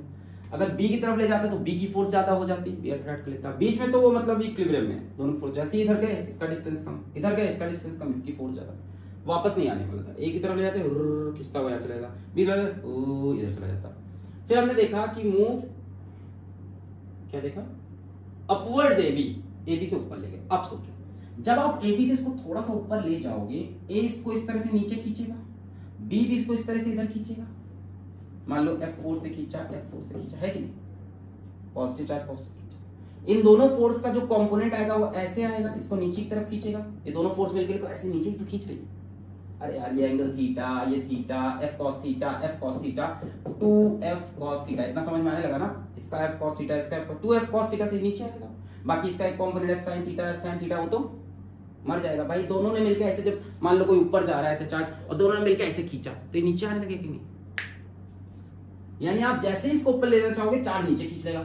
अब ये नीचे आएगा, सुनो सुनो सुनो सुनो सुनो सुनो सुनो सुनो सुनो सुनो सुनो सुनो सुनो सुनो सुनो सुनो सुनो ना। हाँ, तो अब जैसे ये नीचे आएगा आएगा आएगा आएगा आएगा आएगा, यहाँ पे आके इसके ऊपर सभी लोग बोलेंगे कि नेट फोर्स कितनी हो जानी है, 0 हो जानी है। दोनों से बराबर डिस्टेंस पे हो गया है। जितना अब ये खींच रहा होगा उतना ये खींच रहा होगा, तो क्या चार्ज यहाँ पे आके रुक जाएगा? ना भाई ना, नेट फोर्स 0 हुई है, यानी एक्सेलरेशन 0 हुआ है, पर वेलोसिटी थोड़ी ना 0 हुई है। इनर्शिया की प्रॉपर्टी, वो चलता हुआ आ रहा था, तुमने फोर्स हटा दी, फिर भी वो चलता हुआ थोड़ा आगे निकल जाएगा, यानी यहां से चलता हुआ थोड़ा नीचे। देखो ऊपर तक ले गए थे आप, अब ऐसे खींचे, आपने थोड़ा सा ऊपर किया, ऐसे ऊपर दिया, इन्होंने खींचा, जैसे ही नीचे यहाँ पे आया आया आया आया, यहाँ पे फोर्स फिर से क्या हो गई? 0। दोनों तरफ से बराबर की फोर्स 0 हुई, एक्सेलरेशन 0, पर वेलोसिटी 0 नहीं होगी। उसने चलते चलते एक वेलोसिटी गेन कर ली है। फोर्स 0 हो गई पर वेलोसिटी 0 नहीं, चलते चलते एक वेलोसिटी गेन कर ली है। अभी थोड़ा सा आगे निकल जाएगा यहाँ से, और जैसे ही आगे निकला इसने फिर इधर खींचा, इसने फिर इधर खींचा, ये कहेंगे वापस घर चलो बेटा तुम। जैसे ही आगे निकला थोड़ा सा, इन्होंने वापस खींच लिया, वेलोसिटी घटते घटते घटते 0 होगी, पलट के फिर वापस आएगा, यहाँ पे वेलोसिटी मैक्सिमम होगी, फिर ऊपर जाएगा, वेलोसिटी 0। एसएचएम है, एसएचएम में यहाँ पे क्या होती है? वेलोसिटी मैक्सिमम, सॉरी 0, यहाँ पे कितनी? 0 और बीच में मैक्सिमम। नहीं समझे? जैसे यहाँ के इन्होंने फिर खींचा, खींचता खींचता खींचता खींचता ऊपर आया, यहाँ पे फोर्स 0, पर फिर चलते चलते इसने कुछ इनर्शिया गेन कर लिया, वापस आते हो भाई यहाँ जाता रहा, फोर्स लगती रही, वेलोसिटी घटती रही 0। क्लियर है? ऑसिलेट कर लेगा मतलब इन शॉर्ट। अभी हमको टाइम पीरियड निकालना नहीं है, ये सवाल नहीं है। क्लियर? ऊपर ले गए, नीचे खींचा, यहाँ आया, फोर्स 0 हुई, पर इनर्शिया वजह से इधर निकल गया, फिर उन्होंने वापस खींच लिया, फिर आया, यहाँ पे फोर्स 0 हुई, पर इनर्शिया वजह से ऊपर निकल गया, जुम जुम जुम जुम ऑसिलेट किया। तो करेक्ट ऑप्शन क्लियर है? Distance between A and B is reduce, इससे कुछ फर्क नहीं पड़ेगा। डिस्टेंस ए और बी के बीच का आप रिड्यूस करोगे तो भी दोनों से बराबर डिस्टेंस पे ही रहेगा।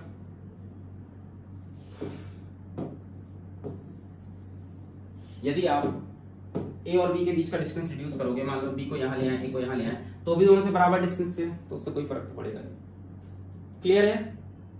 चलो सवाल number 3, 2 point charges in air at a distance of 20 centimeter from each other interact with a certain force। 2 point charges हैं एयर में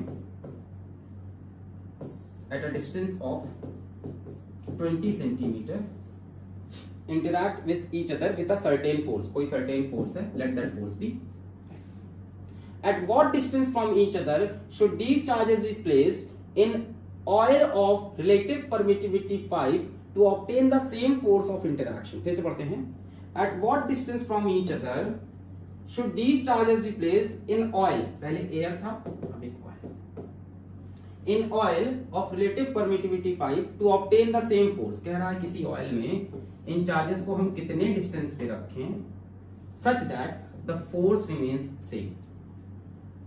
इसको करने का दो तरीका, एक तो यहाँ पे फोर्स का एक्सप्रेशन लिखो, यहाँ फोर्स का एक्सप्रेशन लिखो, दोनों को बराबर करो, ऐसे करेगा गधा बच्चा। जिसने हमारा लेक्चर देख रखा है और जिसने एक्सक्लूसिव टॉपिक मेरा देख रखा है, कौन सा, इक्विवेलेंट डिस्टेंस इन एयर, वो खटाक से कर देगा। ये इक्विवेलेंट डिस्टेंस ही तो हुआ, यहाँ पे भी फोर्स है, यहाँ मैंने पिछले लेक्चर में पढ़ाया है equivalent distance in air, lecture number 4 में, जाके उसको देख के एकदम लास्ट में पढ़ाया है ना। परमिटिविटी क्या एक कॉन्सेप्ट है, बहुत बढ़िया। अगर यहाँ की किसी एयर की और किसी और मीडियम की अगर फोर्स बराबर करनी है तो हम इक्विवेलेंट डिस्टेंस का कॉन्सेप्ट यूज कर सकते हैं। अगर हम मान लें कि यहाँ पे डिस्टेंस dv है, डिस्टेंस इन वैक्यूम या एयर, और यहाँ पे हम मान लें dm है, डिस्टेंस इन मीडियम, तो क्या रिलेशन था, क्या आपको याद है, dv is equals to under root er times of dm। क्या ये कॉन्सेप्ट यहाँ लगा सकते हैं? बिल्कुल, क्योंकि दोनों ही सिस्टम में फोर्स सेम है, यही तो करते थे वहां, जितनी फोर्स यहाँ, वही तो पूछ रहा है, at what distance from each other should be these charge placed in oil of relative permittivity to obtain the same force of interaction. Force same रखनी है, ऑयल में रखना है, हमने वहां यही तो बताया था कि सेम फोर्स रह जाए मीडियम की वैक्यूम में, यहाँ वही कर रहा है, वैक्यूम की मीडियम में। अगर इस डिस्टेंस को हम dv माने, इस डिस्टेंस को dm माने, तो dv is equal to root er dm लगाने पे फोर्स सेम हो जाएगी, बस लगा दो, खत्म। dv distance in vacuum is equals to under root er distance in medium. Vacuum या एयर एक ही चीज है। डिस्टेंस वैक्यूम कितना दिया है, 20 सेंटीमीटर, अंडर रूट er मतलब रिलेटिव परमिटिविटी 5 अंडर रूट, और उसके बाद dm मतलब distance in oil. What is dm? Medium. Medium क्या है? ये कॉन्सेप्ट याद है, इक्विवेलेंट डिस्टेंस इन एयर। जब सेम फोर्स रहे वैक्यूम में और मीडियम में, तब हम ये फॉर्मूला यूज कर सकते हैं, जब सेम फोर्स रहे। यहाँ फोर्स सेम है, खुद ही कहा है, dv is equals to under root er dm। dv distance in vacuum, dm distance in medium. Distance medium को डिस्टेंस इन ऑयल लिख दिया। यहां से distance in oil is equals to 20 बटे रूट 5। ये कितना हो जाएगा, 20 इंटू रूट 5। रूट 5 से नेक्स्ट पेज पे चलते हैं। डिस्टेंस इन मीडियम या distance in oil is equals to 20 बटे रूट 5। ये आ रहा है, डिस्टेंस इन ऑयल 20 बटे, ये फॉर्मूला यूज किया हमने। ये तभी यूज करोगे जब किसी मीडियम में और एयर में फोर्स सेम हो चार्जेस के बीच में। तो डिस्टेंस इन मीडियम निकालना है हमें, ये पता है 20, ये root 5, distance oil equals to 20 बटे रूट 5। तो ऊपर नीचे रूट 5 से मल्टीप्लाई कर लेते हैं, सो यू गेट 20 रूट 5 और रूट 5 मल्टीप्लाई हो गया 5 हो गया, 5 4 जा 20, रूट 5 की वैल्यू करीब करीब 2.2 अप्रॉक्स, रूट 5 की वैल्यू 4 2 जा 8, 4 2 जा 8 centimetre, 8.8 centimetre is the answer. Answer metres में दिया है। पहले कॉन्सेप्ट क्लियर हुआ। अगर किसी मीडियम में और वैक्यूम में बोल रहा है चार्जेस के बीच में फोर्स सेम है और डिस्टेंस का रिलेशन पकड़ना है, तो ये फॉर्मूला आप यूज कर सकते हो इक्विवेलेंट डिस्टेंस इन वैक्यूम का। वैक्यूम या एयर एक ही चीज है।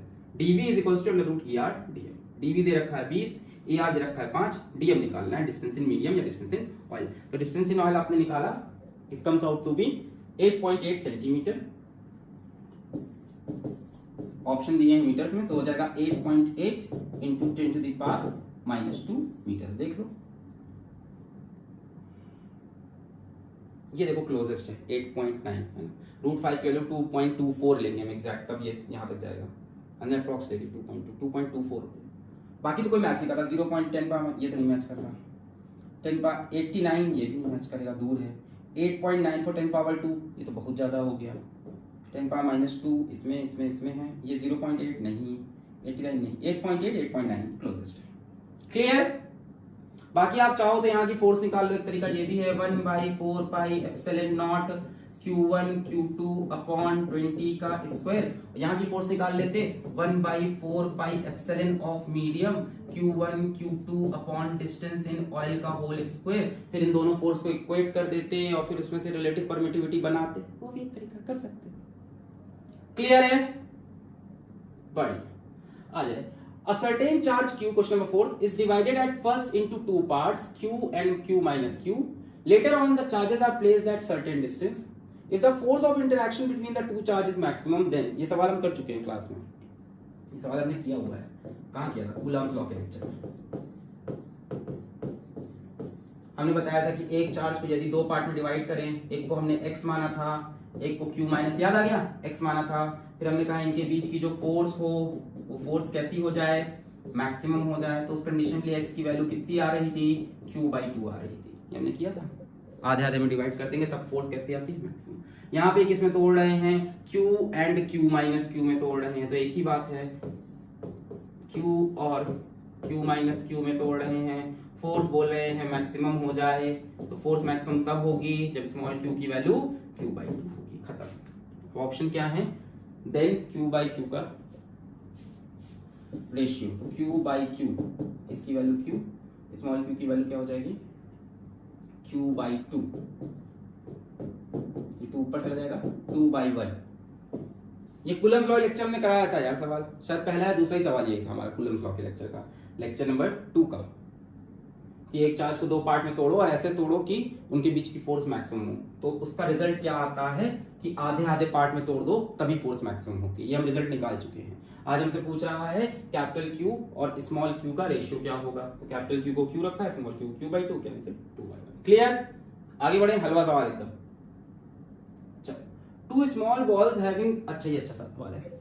Two small balls having equal positive charge Q on each are suspended by two insulating strings of equal length L meter from hook fixed to a stand. The whole, अच्छा पहले यहाँ तक रुको। The whole setup is taken to in a satellite into a space where there is no gravity, state of weightlessness. चलो छोड़ो, पहले सवाल है। Two small balls having equal positive charge Q are on each are suspended by two insulating strings of equal length L. यहाँ से दो strings में दो चार्जेस को लटका दिया, इक्वल पॉजिटिव चार्ज, ठीक है, दोनों पे equal positive charge, plus Q और इक्वल लेंथ की स्ट्रिंग्स है, by two insulating strings of equal length L। अच्छा, अभी भूल जाओ सेटेलाइट वगैरह, अगर ऐसा होता तो क्या होता। ऐसे क्वेश्चन हमने किए हैं, ये चार्जेस आपस में रिपेल होते और दूर जाते और किसी एक डिस्टेंस पे जाके रुक जाते, है ना। अगर ये होता नॉर्मल कंडीशन में तो मेरे ख्याल से ऐसा होता कि ये चार्जेस थोड़े सेपरेट होते और एक जगह पे जाके कहीं रुक जाते, कहीं पे जाके किस में आ जाते थे, याद है किस में आ जाते थे, इक्विलिब्रियम में आ जाते थे। इनके ऊपर क्या क्या फोर्स लगती थी, एक तो इनका वेट नीचे की तरफ mg, एक इनके बीच का इलेक्ट्रोस्टैटिक रिपल्शन, बाई इस पे भी पॉजिटिव चार्ज, इस पे भी पॉजिटिव चार्ज हो रहा है ना, इक्वल पॉजिटिव चार्ज, तो ये इसको रिपेल करता इस तरफ, इलेक्ट्रोस्टैटिक फोर्स, और एक लगती इस स्ट्रिंग में टेंशन। याद आया, टेंशन के बनते दो कंपोनेंट, एक ये वाला, याद है, ये एंगल अगर थीटा ले लेते थे तो ये थीटा होता था, तो एक t cos थीटा, एक t sin थीटा। फिर अगर ये इक्विलिब्रियम में होता था तो t cos थीटा mg को बैलेंस करता था, t sin थीटा fe को बैलेंस करता था। यही होता था नॉर्मल है, अगर ये सवाल नॉर्मली आया होता। क्या होगा भाई, दोनों में पॉजिटिव चार्ज है, ऐसे तुमने लटका दिया, अब पूरा नहीं जाएंगे, यहाँ रुक गए, क्योंकि और भी फोर्सेस हैं, सारी फोर्सेस मिलके कहीं पे इक्विलिब्रियम ले आएंगी, नेट फोर्स 0 कर देंगी, वहां जाके रुक जाएगा।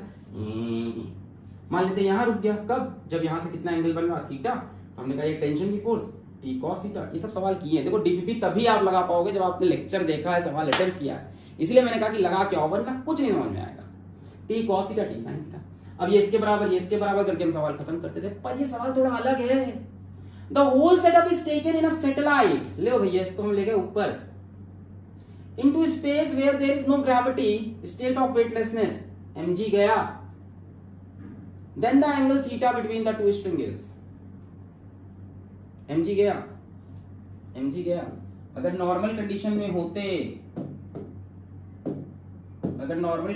होते तो कहानी ये बन जाती, यहां पे टेंशन T, यहां पे एंगल थीटा, यहां पे वेट mg, प्लस चार्ज है तो इसने इसको रिपेल किया, force electrostatic force of repulsion, ये थीटा तो ये थीटा, T का इधर कंपोनेंट आता,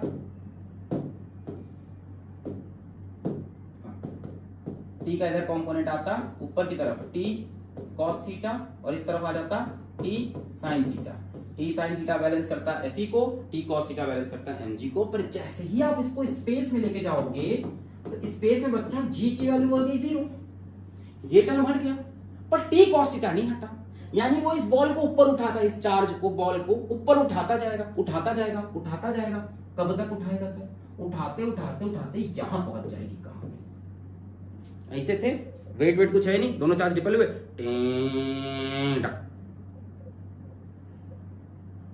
ये ऐसे थे दोनों चार्ज, दिखेगा नहीं यार, नहीं तो मेरी हाइट भी छोटी है, थोड़ा दिमाग अच्छा है, टेन बड़ी।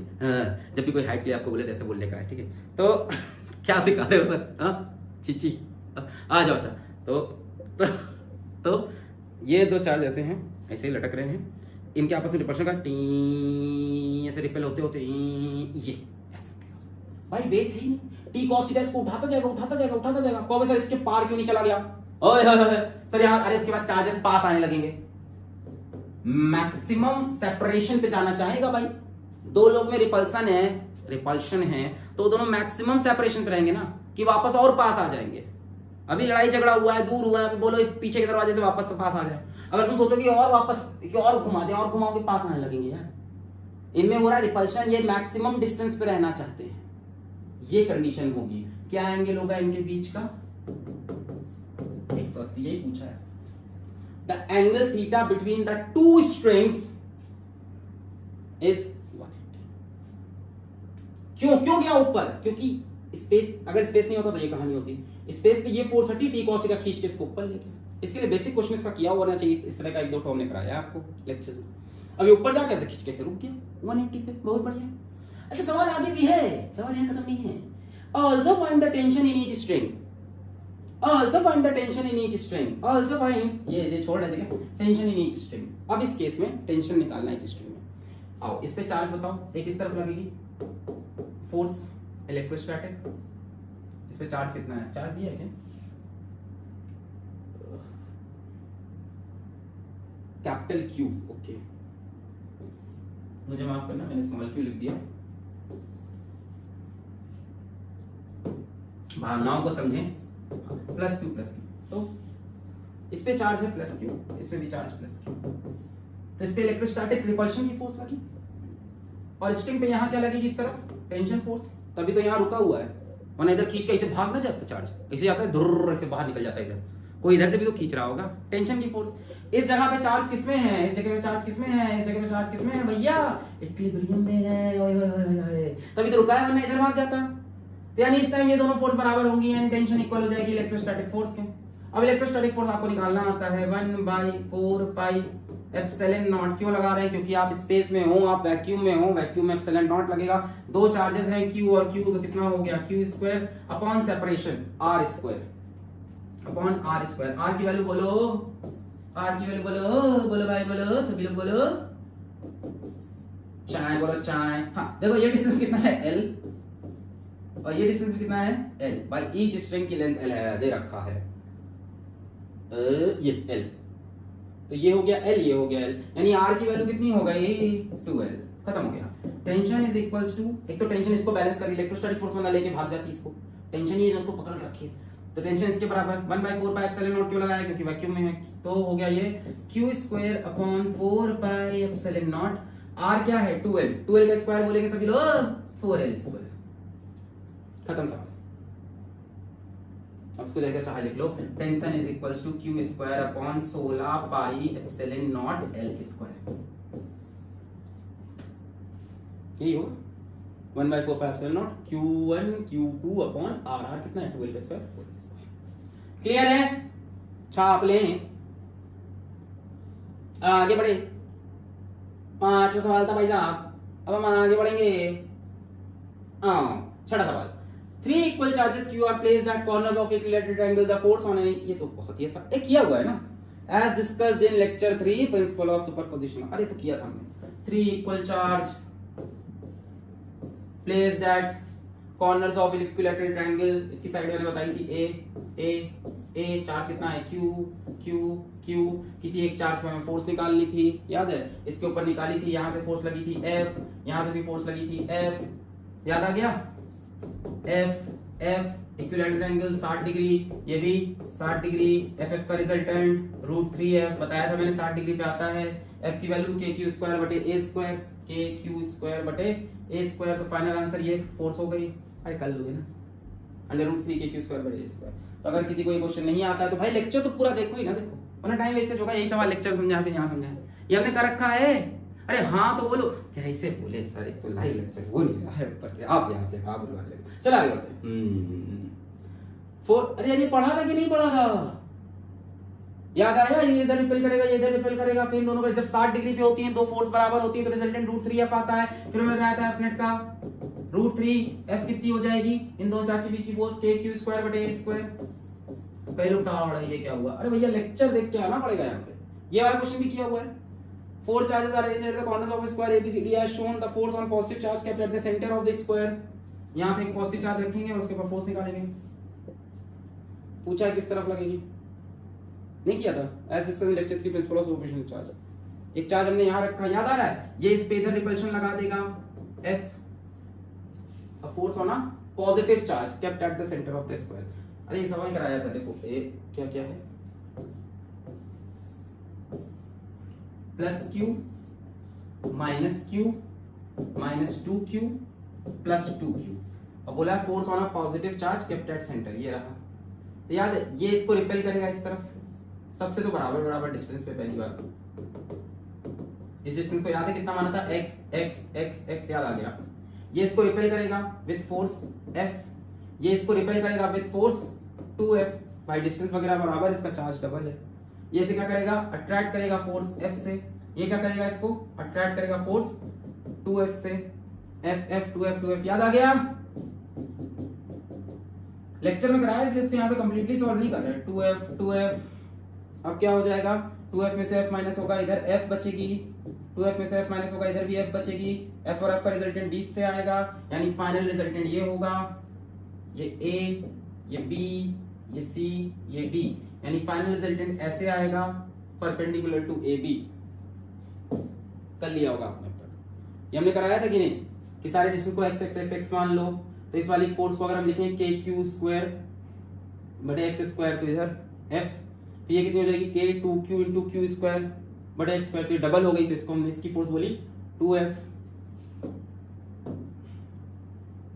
फिर से एक बार, कब सीखेंगे रे हम इसको, जल्द से जल्द सीखेंगे। ये है +Q, ये है -Q, ये -2Q और ये +2Q, A B C D, यहाँ बीच में चार्ज रखा +Q, सभी चार्ज से बराबर डिस्टेंस पे, यही तो सवाल है। The force on positive charge kept at centre, तो मैंने कहा इससे भी डिस्टेंस है x, इससे भी है x, इससे भी है x, इसके भी है, इसकी वजह से इसमें फोर्स कितनी लगेगी, तो हमने बोला F = KQ² बटे x², और इसको हमने F बोल दिया।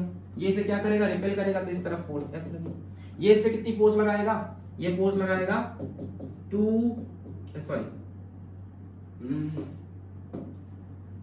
मैं फिर से सॉल्व करने लग गया, ठीक K × 2Q × Q बटे x²। ध्यान से देखो, इसको हम 2F बोल सकते हैं, फोर्स ड्यू टू D, ये force due to B, force due to B कितनी होगी, KQ² बटे x², F बोल दिया, फोर्स ड्यू टू D क्या हो जाएगी, K2Q × Q बटे x², तो ये 2F बन जाएगी कि नहीं उसके हिसाब से, और ये क्या करेगा, इसको रिपेल करेगा इधर 2F से। सिमिलरली ये इसे अट्रैक्ट करेगा और इसकी फोर्स कितनी रहेगी, F।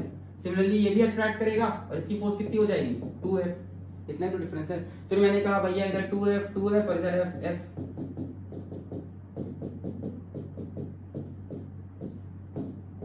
तो क्या होगा, 2F में से F माइनस होगा, इधर एक फोर्स मिलेगी F की, 2F में से F माइनस होगा, इधर भी एक फोर्स मिलेगी F की, रिजल्टेंट ऐसे आ जाएगा, यानी फाइनल रिजल्टेंट ये होगा। The net force, the force on positive charge kept at center of square 0, ना भैया ना, आ रही है √2F along diagonal √2f आएगी कि नहीं? 90 डिग्री में रट्टो है यार, एकदम ही कमजोर थोड़ी ना बनना है। अलोंग डायगोनल एसी ना ना।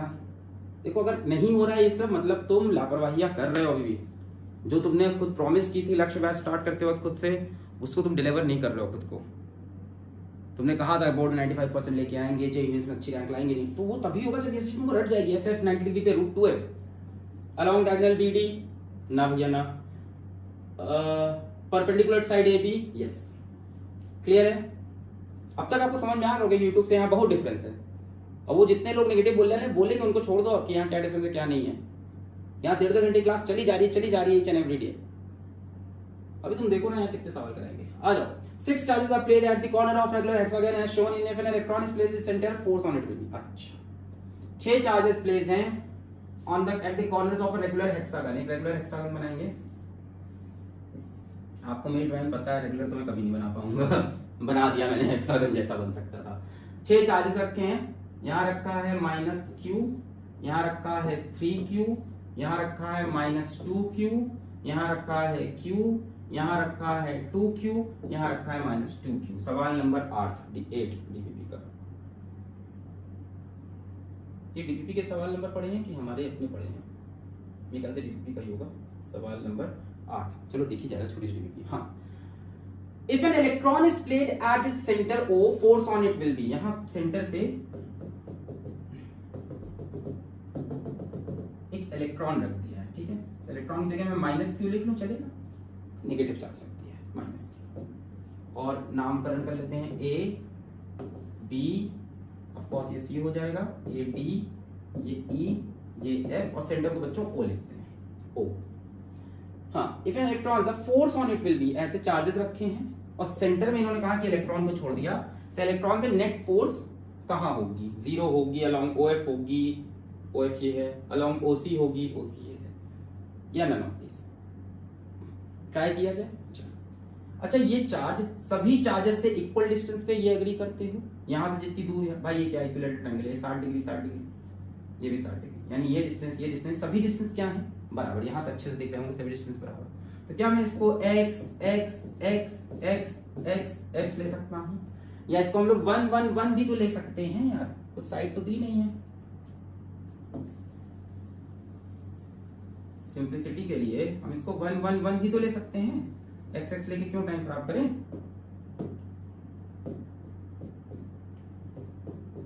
अपने लिए वेरिएबल मत बढ़ाया करो। यहाँ पे डिस्टेंस है, इसको हम 1 बोल दें तो ये भी 1, ये भी 1, ये भी 1, ये भी 1 और ये भी 1। क्या है x x ले? कोई साइड तो दी नहीं है, ना ही सवाल में कोई आंसर ऐसा कोई न्यूमेरिकल वैल्यू है, ना ही वेरिएबल है। तो अपन साइड को x x की जगह 1 ले लेते हैं, एक वेरिएबल गायब कर लेते हैं, 1 1 1 1 है, कोई दिक्कत नहीं। ये सभी डिस्टेंस बराबर है, पता है सबको, 1 1 1 मान लो। बहुत सही मेथड होता है, सब्स्टिट्यूशन मेथड, बहुत मजा आता है। यहाँ माइनस q। चलो अब चार्जेस की फोर्स देखते हैं इसके ऊपर, -q या -e जो समझ लो, ठीक है। -e चलो रख लेते हैं, -e, ठीक है। इसकी वजह से फोर्स किधर लगेगी? ये इसको रिपेल करेगा इधर। Force due to a, force due to a कितनी होगी जरा मुझे बताओ?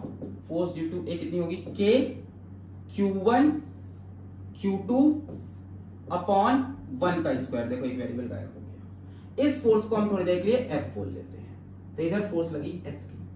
B की बात करें, B में पॉजिटिव चार्ज, इस पे नेगेटिव चार्ज, तो B डेफिनेटली इसको अट्रैक्ट करेगा।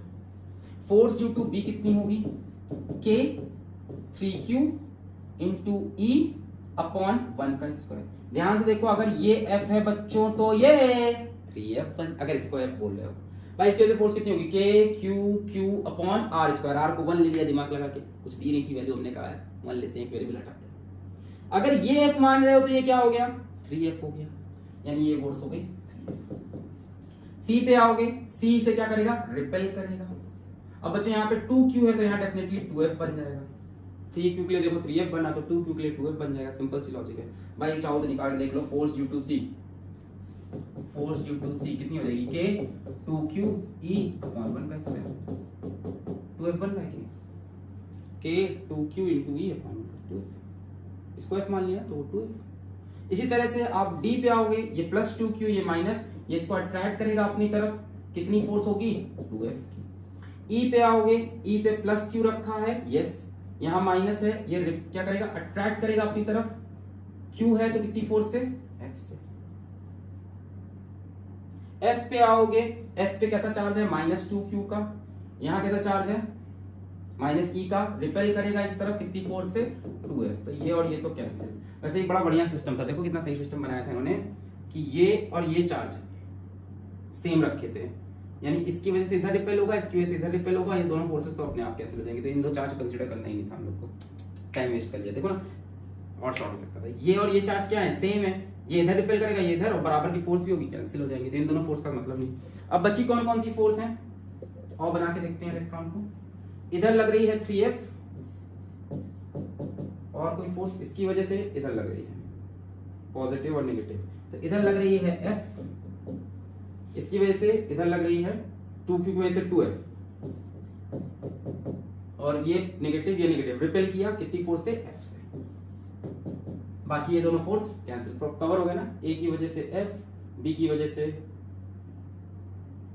3f, c की कैंसिल, d की वजह से 2f, e की वजह से f, f की वजह से कुछ नहीं। ठीक, फाइनली इसका रिजल्टेंट चाहिए हमको, तो बच्चों ये 3f, ये f और 2f साथ साथ ये भी 3f बन जाएगा मेरे ख्याल से, हाँ ये 3f बन जाएगा, और ये इससे माइनस भी हो जाएगा। कहाँ करूँ मैं, यही सॉल्व करें। नेक्स्ट स्टेप पे देखो, 3f में से f माइनस कर लोगे, इस तरफ फोर्स हो जाएगी 2f, भाई 3f में से ये f माइनस 2f, और f और 2f ऐड हो गए कितने हो गए 3f, सही है। 3f में से f माइनस हुआ इस तरफ 2f, और 2f ऐड हो गया, ये f वाला तरीका हमने बताया था ना क्लास में भी कई बार कर करके, और ये भी बताया था कि 1 सब्स्टिट्यूट कर लो आसान हो गया। इसकी force k q e upon 1 square, इसकी force k 3q upon 3q e upon 1 square, तो अगर इसको f मान लें इसकी फोर्स को, तो इसकी फोर्स अपने आप 3f बन जाती है, 2f इस तरह से बड़ा आसान हो जाता है। फिर हमने बोला ये 3f, तो ये 2f, ये 2f और f 3f। अब इसका रिजल्टेंट कहाँ आएगा, बीच से नहीं आएगा, बराबर नहीं है।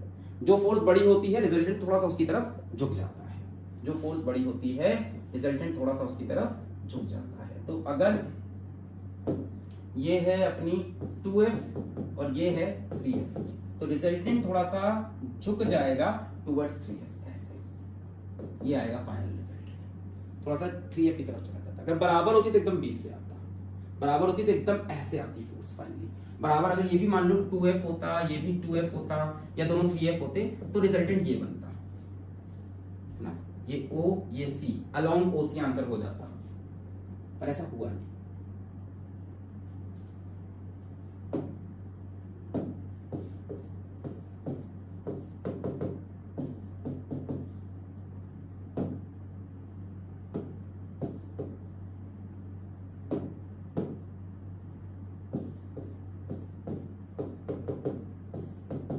अगर ये बराबर होते तो रिजल्टेंट ऐसे निकलता, पर ये बराबर नहीं है, तो रिजल्टेंट बड़ी फोर्स की तरफ थोड़ा सा झुक जाएगा, यहां से आएगी नेट फोर्स। ये O था, ये C था, इधर F था, थोड़ी सी रिजल्टेंट इसकी तरफ झुक जाएगा, थोड़ा सा ऐसे आएगा। तो क्या रिजल्टेंट 0 है? नहीं, 2f और 3f का रिजल्टेंट 0 नहीं आएगा, रिजल्टेंट 0 नहीं है, गलत।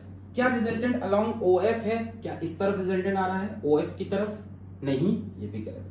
क्या रिजल्टेंट अलोंग OC है? हो सकता था, अगर ये दोनों फोर्सेस बराबर होती तो बीच से निकलता एकदम, तब अलोंग C होता, पर ये भी नहीं, यानी नन ऑफ दिस। क्लियर?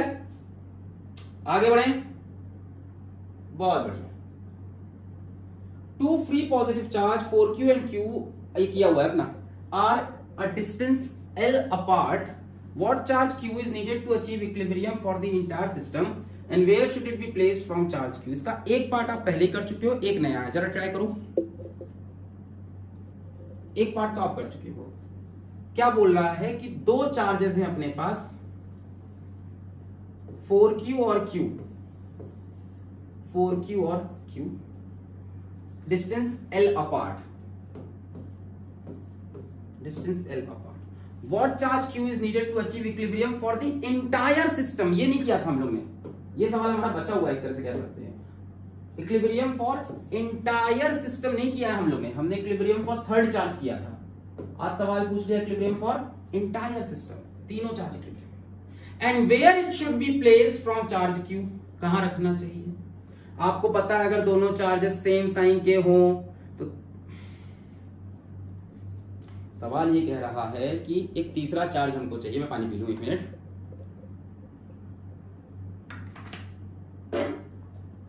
सवाल हमसे ये कह रहा है कि हमें एक तीसरा चार्ज चाहिए जिसकी वजह से पूरा सिस्टम इक्विलिब्रियम में आ जाए।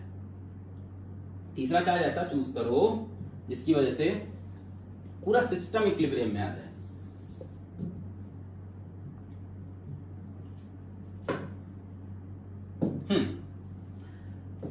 ये हमारे पास चार्ज है 4q, ये हमारे पास चार्ज है q। ये कह रहा है तीसरा ऐसा चार्ज लाओ जिसकी वजह से पूरा सिस्टम इक्विलिब्रियम में हो जाए। What charge q is needed to achieve equilibrium for entire system, मतलब हर एक चार्ज इक्विलिब्रियम में, हर एक चार्ज के ऊपर नेट फोर्स 0 हो। हम जो सवाल कर रहे थे लेक्चर्स में उसमें हम कह रहे थे कि जो चार्ज ला रहे हैं वो इक्विलिब्रियम में हो। Where should a third charge be placed such that it remains in equilibrium, ये कर रहे थे। Where should a third charge be placed such that, ये नहीं, इस बार कह रहा है कि ऐसा चार्ज क्यों लाओ कि तीनों चार्ज इक्विलिब्रियम में हो जाए, for the to achieve equilibrium for the entire system and where it should be placed. अच्छा, अगर एंटायर सिस्टम का इक्विलिब्रियम चाहिए, अगर आपको एंटायर सिस्टम का इक्विलिब्रियम अचीव करना है तो आपको 4q को भी इक्विलिब्रियम में रखना होगा, q को भी इक्विलिब्रियम में रखना होगा और कैपिटल Q को भी इक्विलिब्रियम में रखना पड़ेगा जो नया चार्ज लग रहा है। तीनों को इक्विलिब्रियम में लाना पड़ेगा। कहने का मतलब इसके ऊपर भी F नेट 0 हो, इसके ऊपर भी F नेट 0 हो और इसके ऊपर भी F नेट 0 हो। यही तो कंडीशन लगेगी।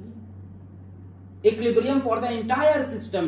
हम एक चार्ज नया Q लेके, 4q और Q दो चार्ज हैं, L डिस्टेंस अपार्ट रखे हैं, ठीक है। ये सवाल तो मुझे पता है तो मैं ऐसे तुरंत कर देते हैं, बट सवाल थोड़ा चेंज किया। What charge Q is needed to achieve equilibrium for the entire system. इसके ऊपर भी नेट फोर्स 0 करनी है, उसके ऊपर भी 0 करनी है और जो नया चार्ज आया उसके ऊपर भी नेट फोर्स 0 करनी है। And where should it be placed from charge Q। Charge Q से कितनी दूर रखें। एक बात बताओ, क्या इसको भी इक्विलिब्रियम में लाना है? क्या इसको इक्विलिब्रियम में लाने की कंडीशन हमें पता है? क्या हमें शॉर्टकट फॉर्मूला भी याद है? Where should a third charge be placed so that it remains in equilibrium. क्या ये हमने पढ़ा हुआ है? Where should a third charge be placed on the line joining two charges such that remains equilibrium, ये हमने पढ़ा है। ये बोला पूरा सिस्टम इक्विलिब्रियम में, तो उसमें इसको भी तो इक्विलिब्रियम में रखना पड़ेगा, यानी हमारी कंडीशन यहां पे भी चल जाएगी। अब याद है तुमको, अगर दो चार्ज सेम साइन के हों तो थर्ड चार्ज कहां रखते हैं इक्विलिब्रियम के लिए? इनके बीच में कहां पे रखते हैं? छोटे वाले चार्ज के पास कहीं पे। Q को ये रख दिया। इससे कितने डिस्टेंस लेते थे? x डिस्टेंस पे लेते थे। इस x को कैलकुलेट करने का मैंने शॉर्टकट फॉर्मूला भी आपको बता रखा था। x को कैलकुलेट करने का शॉर्टकट फॉर्मूला क्या था? x इज इक्वल्स टू, तभी तो कह रहे जो लेक्चर देख के आया उसी को मजा आएगा, √Q1 plus √Q2 multiplied by L, where Q1 is the smaller charge. Principle of superposition में ये सब किए थे हमने सवाल। Principle of superposition of charge, x किससे निकालते हैं? स्मॉलर चार्ज से ही निकालते हैं, Q से। ये किस चीज की कंडीशन है? ये किस चीज कंडीशन है? ये कंडीशन है थर्ड चार्ज के इक्विलिब्रियम में रहने की, जो नया लाए हैं। और ये कह रहे हैं तीनों को रखना है, तो तीनों को रखना है तो वो भी तो रहेगा। तो आ जाओ। सो √Q1 smaller charge Q, smaller charge Q, bigger charge 4Q multiplied by L। यहां से √Q कॉमन होगा, ऊपर से √Q सब कैंसिल हो जाएगा। यहां से √Q कॉमन लोगे, √Q कैंसिल, अंदर बचा ऊपर √1, नीचे बचा √1 √4 मल्टीप्लाइड बाई L। √1 की वैल्यू 1 हो गई, √1 की वैल्यू 1 हो गई, √4 की वैल्यू 2 हो गई, multiplied by L। Answer is L/3। कहां से लेते हैं x को हम?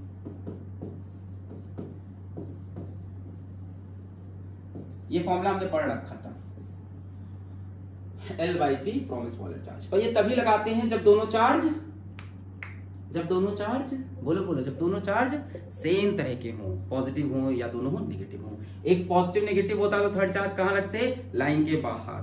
किसके पास? छोटे चार्ज के पास। फॉर्मूला क्या हो जाता?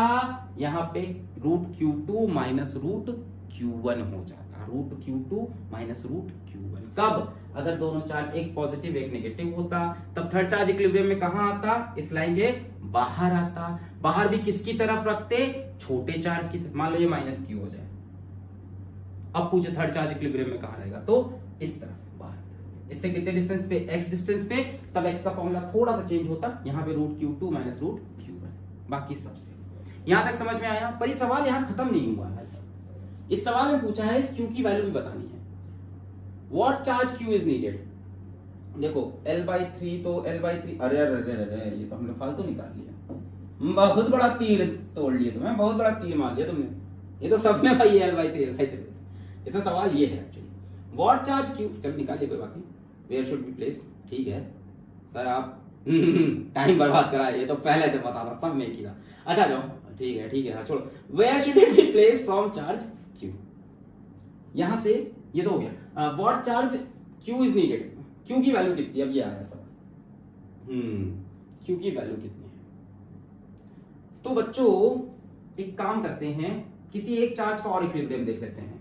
क्यू का इक्विलिब्रियम के लिए ये कंडीशन मिली, ये सब कहां से मिला, ये सब ये मान के मिला है कि क्यू इज इन इक्विलिब्रियम। एक चार्ज का और इक्विलिब्रियम देख लेते हैं भाई, तीनों इक्विलिब्रियम में, तो हम लोग इसको इक्विलिब्रियम में देख लेते हैं।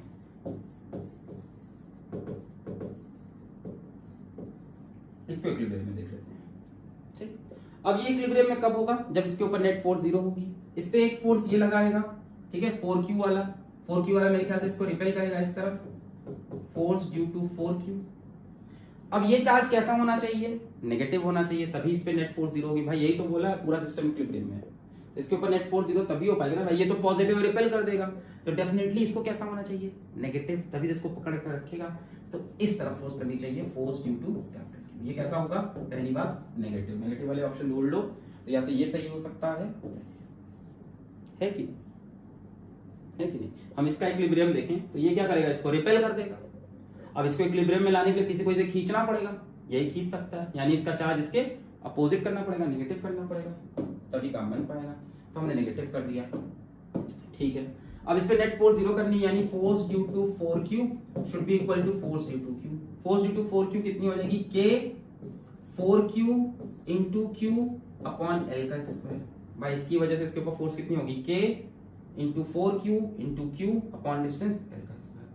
इसकी वजह से फोर्स कितनी होगी, K capital Q into small q upon ये डिस्टेंस कितना हम निकाल चुके हैं L/3, दिया हुआ सारे ऑप्शन में, मुझे माफ कर देना, L/3 का होल स्क्वायर। यहाँ से k मर गया, q मर गया, L स्क्वायर भी मर जाएगा, तो आपको मिलेगा 4Q is equals to capital Q, L square मर जाएगा, ठीक है, स्क्वायर 9, तो ऊपर 9 आ जाएगा।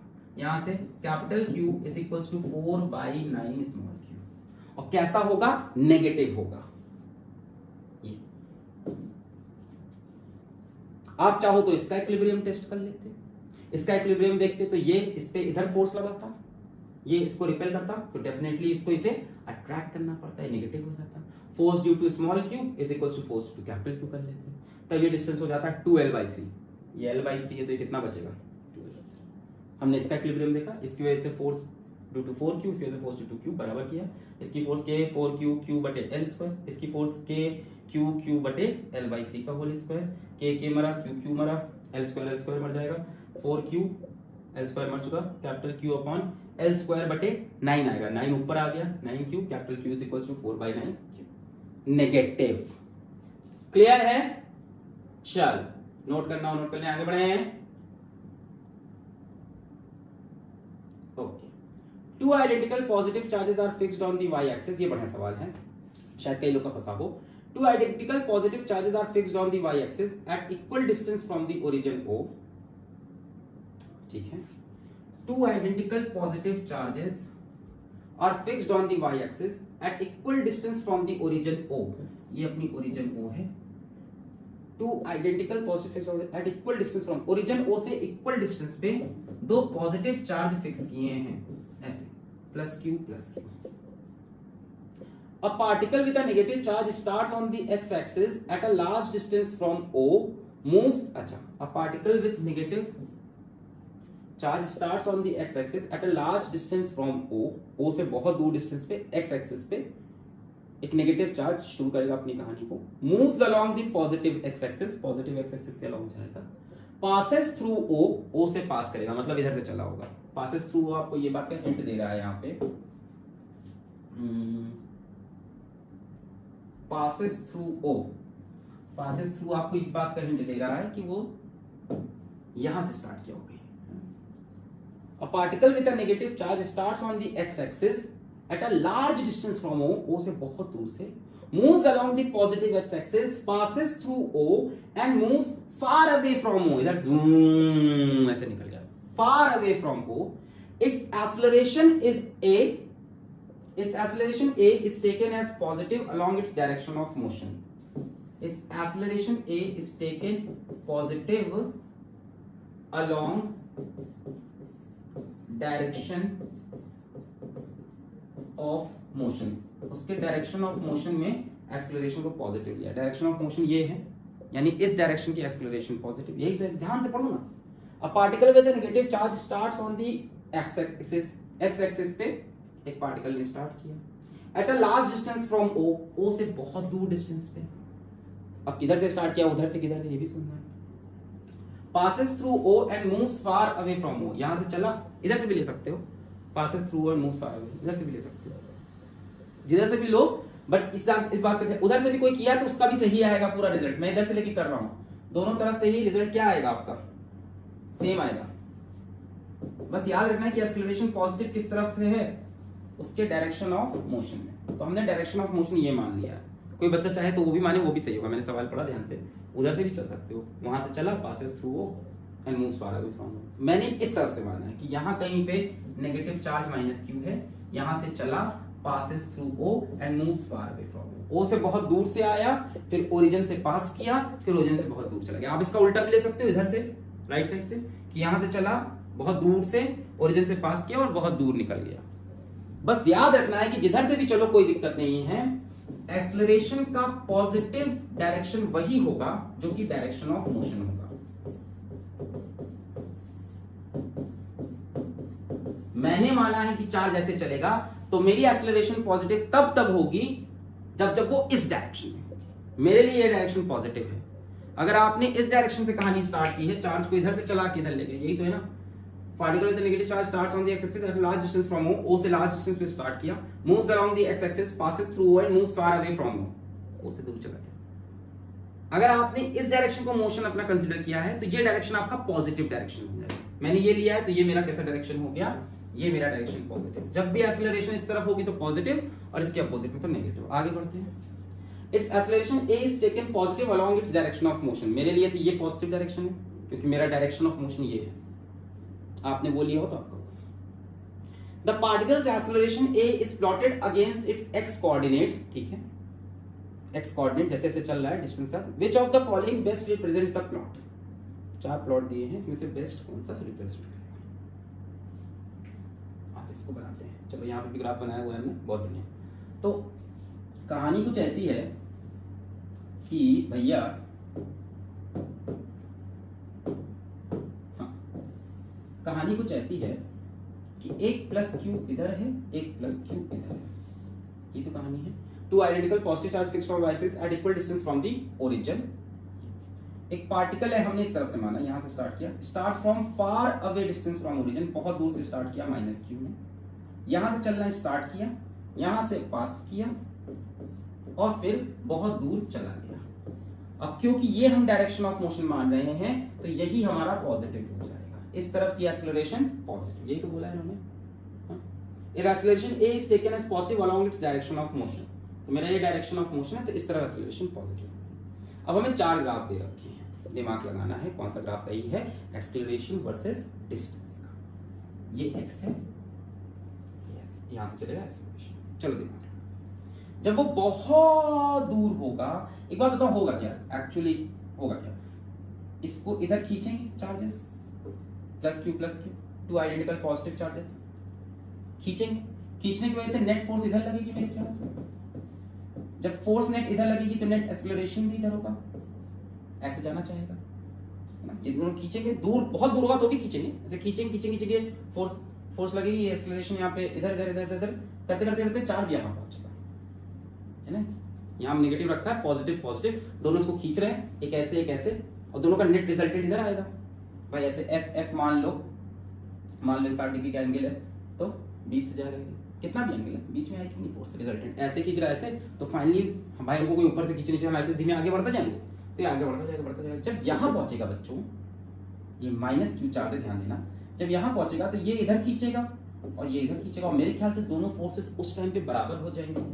क्या सभी को फील हो रहा है कि इस कंडीशन में यहां पे आके इसके ऊपर ओरिजिन पे इसके ऊपर नेट फोर्स 0 हो जाएगी। भाई दोनों चार्जेस से बराबर डिस्टेंस पे आएगा ये, ऐसे करता करता जुम्बा जुम्बा रे करके यहाँ पहुंचा, दोनों से बराबर डिस्टेंस पे है, तो यहाँ पे जितनी फोर्स ये खींचेगा उतनी फोर्स नेट फोर्स 0, यानी यहाँ पे इसके ऊपर एक्सेलरेशन भी 0 हो जाएगा। अब जब ये आगे बढ़ेगा, मान लो आगे बढ़ा, कहोगे आगे क्यों बढ़ा सर, एक्सेलरेशन 0 हो गया, वही इनर्शिया, फोर्स तो 0 हो गई इसके ऊपर, ऐसे खींचा यहाँ पे फोर्स 0 पर, क्योंकि चलते चलते इनर्शिया मिल गया था तो थोड़ा आगे निकल जाएगा वो। तो जब वो आगे निकलेगा माइनस क्यू, तो उसको प्लस क्यू फिर पीछे खींचेगा, ये इधर खींचेगा, यानी एफ नेट इस बार इस तरफ हो जाएगी, बोलो ये इधर खींचेगा, ये इधर खींचेगा, तो एफ नेट अब पीछे की तरफ हो जाएगी, और मेरे ख्याल से ए नेट भी अब पीछे की तरफ हो जाएगा इस तरफ। यानी एक्सेलरेशन पहले इस तरफ है, यानी शुरू में एक्सेलरेशन कैसा है, positive. By direction of motion को क्या बोला है, positive.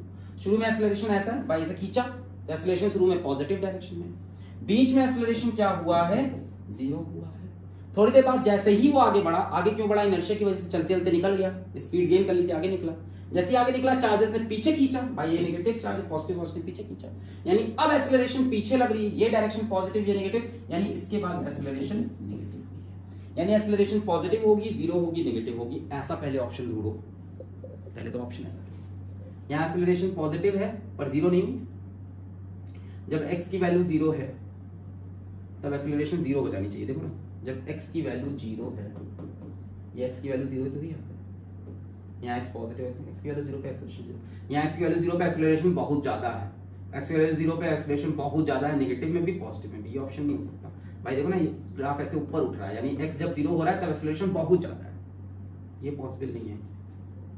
x is equal to 0 पे यहाँ जब पार्टिकल पहुंचेगा तो दोनों तरफ से बराबर फोर्स लगेगी, और पार्टिकल पे नेट फोर्स या नेट एक्सेलरेशन, भाई नेट फोर्स 0 हो जाएगी, दोनों तरफ से बराबर फोर्स बराबर डिस्टेंस प्लस क्यू चार्ज, तो नेट एक्सेलरेशन 0। तो ये नहीं हो सकता, ये हो सकता है, देखो बीच में एक्सेलरेशन की वैल्यू 0, ये भी हो सकता है बीच में एक्सेलरेशन की वैल्यू 0, ये भी हो सकता है बीच में एक्सेलरेशन की वैल्यू 0, x इज इक्वल 0 पे a की वैल्यू 0, x इक्वल 0 पे a की वैल्यू 0, x इक्वल 0 पे a की वैल्यू 0।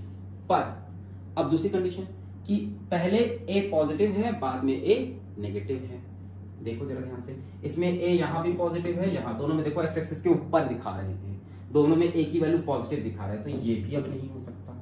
इसमें a इधर पॉजिटिव है, इधर देखो नीचे चला गया नेगेटिव, इधर a पॉजिटिव और इधर ग्राफ देखना आना चाहिए, इससे नहीं कंपेयर करना, ग्राफ की अलग कहानी है भाई। a y एक्सिस से प्लॉटेड है, तो यहाँ देखो y एक्सिस में ऊपर की तरफ पॉजिटिव है, y एक्सिस में नीचे नेगेटिव, y एक्सिस में ऊपर है पॉजिटिव नेगेटिव। अब ये दोनों ऑप्शन सही हो सकते हैं, क्योंकि इसमें एक तरफ एक्सेलरेशन पॉजिटिव एक तरफ नेगेटिव और बीच में एक्सेलरेशन 0 है। अब इन दोनों को एलिमिनेट कैसे किया जाए, सोचो। डिफरेंस ये है इन दोनों में कि बहुत दूर जाने पे एक्सेलरेशन इधर 0 है, और यहाँ भी बहुत दूर जाने पे एक्सेलरेशन 0 है, और यहाँ बहुत दूर जाने पे एक्सेलरेशन 0 नहीं है, यहाँ भी बहुत दूर जाने पे एक्सेलरेशन 0 नहीं है। तो हमें सोचना होगा कि फार ऑफ डिस्टेंस पे जब होगा, जब बहुत दूर चला जाएगा पार्टिकल, है ना, जो माइनस क्यू है, जब माइनस क्यू बहुत दूर चला जाएगा तब क्या होगा। मान लेते हैं इस तरफ बहुत दूर है बच्चों, जब ये बहुत दूर चला जाएगा तो फोर्स मेरे ख्याल से बहुत कम हो जाएगी।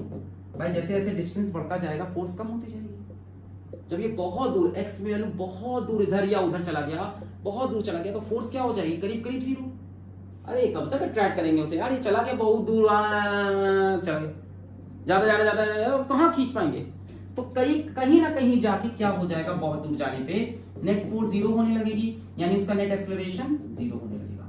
यानी x जब इंफिनिटी को या माइनस इंफिनिटी को टच करेगा तो एक्सेलरेशन 0 होने लगेगा। जैसे ये चार्ज बहुत दूर देखो, जैसे जैसे दूर जाएगा फोर्स कम होगी, तो समझ में आ रहा है, जैसे जैसे दूर जाएगा बहुत दूर जाएगा। तो भाई अगर बहुत दूर चला गया, बोला तो है कि बहुत दूर, moves far away, far away, तो अगर ये फार अवे चला गया, बहुत दूर चला गया, तो वहां अट्रैक्ट ही नहीं कर पाएंगे चार्जेस इसको, तो फोर्स करीब करीब 0, नेट एक्सेलरेशन 0।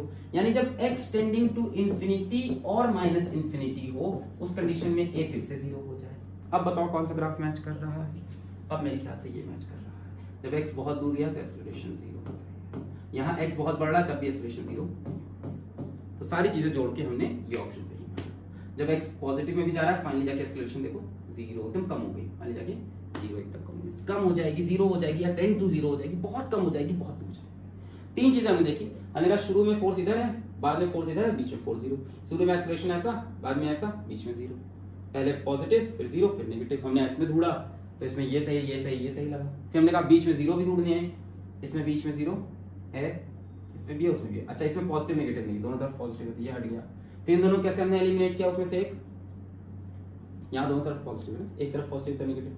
उसमें क्या कहा हमने, कहा इनफाइनाइट डिस्टेंस पे जाके देखते हैं। तो इनफाइनाइट डिस्टेंस हमको समझ में आया कि एक्सेलरेशन करीब करीब 0। यहाँ देखो इनफाइनाइट डिस्टेंस पे एक्सेलरेशन करीब करीब 0। नोट करना, नोट कर लें। बाकी इसमें आप चाहो तो फॉर्मूले से cos थीटा इस तरह कर लो, मतलब तुम्हारी मर्जी है, या इसको f मानो, इसको f मानो, कैलकुलेट करो, इस डिस्टेंस को x मानो, इसको a मानो, वेरिएबल बना, वो बहुत टाइम लेगा, मैंने शॉर्टकट समझाया। क्लियर? नोट कर लें। अप्रोच समझ में आई? जब बहुत दूर है तो फोर्स इधर लग रही है, यहाँ है फोर्स 0, इधर गया फोर्स इधर हो गई। एक्सेलरेशन पॉजिटिव 0 और नेगेटिव। तो पॉजिटिव 0 नेगेटिव कौन कौन से ऑप्शन है? ये दोनों बचे, पॉजिटिव 0 नेगेटिव, पॉजिटिव 0 नेगेटिव। इसमें 0 तो है पर दोनों तरफ पॉजिटिव है, और उसमें 0 नहीं होगा। क्लियर है? पॉज करके नोट कर लेना। चल, suppose we have large number of, कितने क्वेश्चन बचे हैं? ठीक है, अभी आगे रिपीटेड भी आ रहे हैं। Suppose we have large number of identical particles very small in size, any two of them at 10 centimetre separation repel with a force of 3 × 10⁻⁻10 newton. ठीक है, हमारे पास large number of identical particles हैं, बहुत छोटे इन साइज हैं। Any two of them at 10 centimetre, कोई भी दो अगर हम ले लें, कितने डिस्टेंस पे? 10 सेंटीमीटर पे। Repel with a force of, अच्छा ये एक दूसरे को रिपेल करते हैं with a force of 3 × 10⁻⁻10 Newton, ये दे रखा है। सवाल, if one of them is at 10 centimeter from a group of very small size of n others, how strongly do you expect it to be repelled? If one of them is at 10 centimeter from a group of very small size of n others, is at 10 centimeter from a group of very small size of n others, यहाँ पे n others आ गए हैं, सब पे q q q q q q q q q q q q q charge है n। तब पूछ रहा है कि ये कितनी फोर्स से रिपेल होगा। How strongly do you expect it to repel, इसके ऊपर कितना नेट फोर्स लगेगा। बहुत सिंपल है, एक की वजह से इतनी फोर्स लग गई तो n की वजह से इसकी n टाइम्स लगेगी। भाई सब पे पॉजिटिव चार्ज है, सब इसको रिपेल करेंगे। प्रिंसिपल ऑफ सुपरपोजिशन, सबकी फोर्स ऐड हो जाएगी। इसमें क्या ही करा है, यही तो बोला है। Suppose we have large number of identical particles very small in size, बहुत छोटे हैं। Any two of them at 10 separate separation repel with a force of इतना, दो में फोर्स कितनी लग गई? इतनी। फिर कहा है if one of them is at 10 centimetre from a group of very small size of others an others, how strongly do you expect it to be repelled, ये कितनी फोर्स से रिपेल होगा। भाई इसकी वजह से एक रिपल्शन फोर्स लगेगी F, इसकी वजह से F, इसकी वजह से F, सब छोटे छोटे यहीं पे रखे हुए हैं। तो एक ने इसको रिपेल किया F से, दूसरे ने F से, तीसरे ने F से, चौथे ने F से, तो F नेट कितना हो जाएगा? n times of force due to one charge, यानी इसका n टाइम्स, तो हो जाएगा 3n × 10⁻⁻10 न्यूटन। ये आंसर दे रखा है। This is the net force due to n charges. Clear है? एक की वजह से F लग रही है, एक की वजह से F, दूसरे ने भी F से, तीसरे ने F से रिपेल किया, टोटल हो गई n टाइम्स ऑफ F। एक ने F से रिपेल किया, दूसरे ने F से, तीसरे ने F से, तो नेट फोर्स हो जाएगी NF। सही है?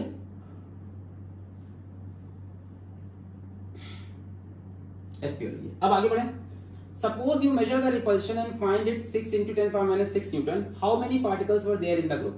अब वो कह रहे हैं suppose you measure the repulsion and find it 6 × 10, आपने रिपल्शन मेजर किया टोटल, और इसकी वैल्यू ये निकल के आई 6 × 10⁻⁻10 newton. How many wait particles were there in the group, पूछा है कितने पार्टिकल्स हैं। मान लो n पार्टिकल्स की वजह से, n पार्टिकल्स की वजह से इसके ऊपर नेट फोर्स कितनी आएगी। एक की वजह से F थी, n की वजह से NF आ गई, कितनी? 3n × 10⁻⁻10 Newton. एक की वजह से कितनी? 3 × 10⁻⁻10, तो n की वजह से इतनी। अब बोल रहा है suppose you measure the repulsion, आप ये रिपल्शन मेजर कर लिया and find it to be इतना, इस रिपल्शन की जो वैल्यू है वो कितनी मिली 6 × 10⁻⁻6 न्यूटन। तो पूछा है कि कितने नंबर ऑफ पार्टिकल्स हैं। खत्म, आसान सवाल है। आपको ये मिल गई नेट फोर्स, तो इसको इससे इक्वेट कर दो। 6 × 10⁻⁻6 is equal to 3n × 10⁻⁻10 Newton. तो लेने लायक सवाल ही नहीं था। 3 1 = 3, 3 2 = 6, यहाँ से n की वैल्यू मिल जाएगी आपको। n इज इक्वल टू 2 × 10⁻⁻6 और ये उधर जाके +10 हो जाएगा, 10 की पावर +10। सो n की वैल्यू हो गई 2 × 10⁴। इतने पार्टिकल्स होंगे। नहीं समझे? वो बोल रहा है अगर हमने repulsion, suppose you measure the repulsion, जो रिपल्शन ये आपने मेजर कर लिया, इसकी वैल्यू इतनी है, तो कितने पार्टिकल्स हैं? तो इस वैल्यू को उठा के इसकी जगह रख दो, नंबर ऑफ पार्टिकल्स n मिल जाएंगे। इस वैल्यू को उठा के यहाँ रख दो, n की वैल्यू मिल जाएगी 2 × 10⁴। क्लियर?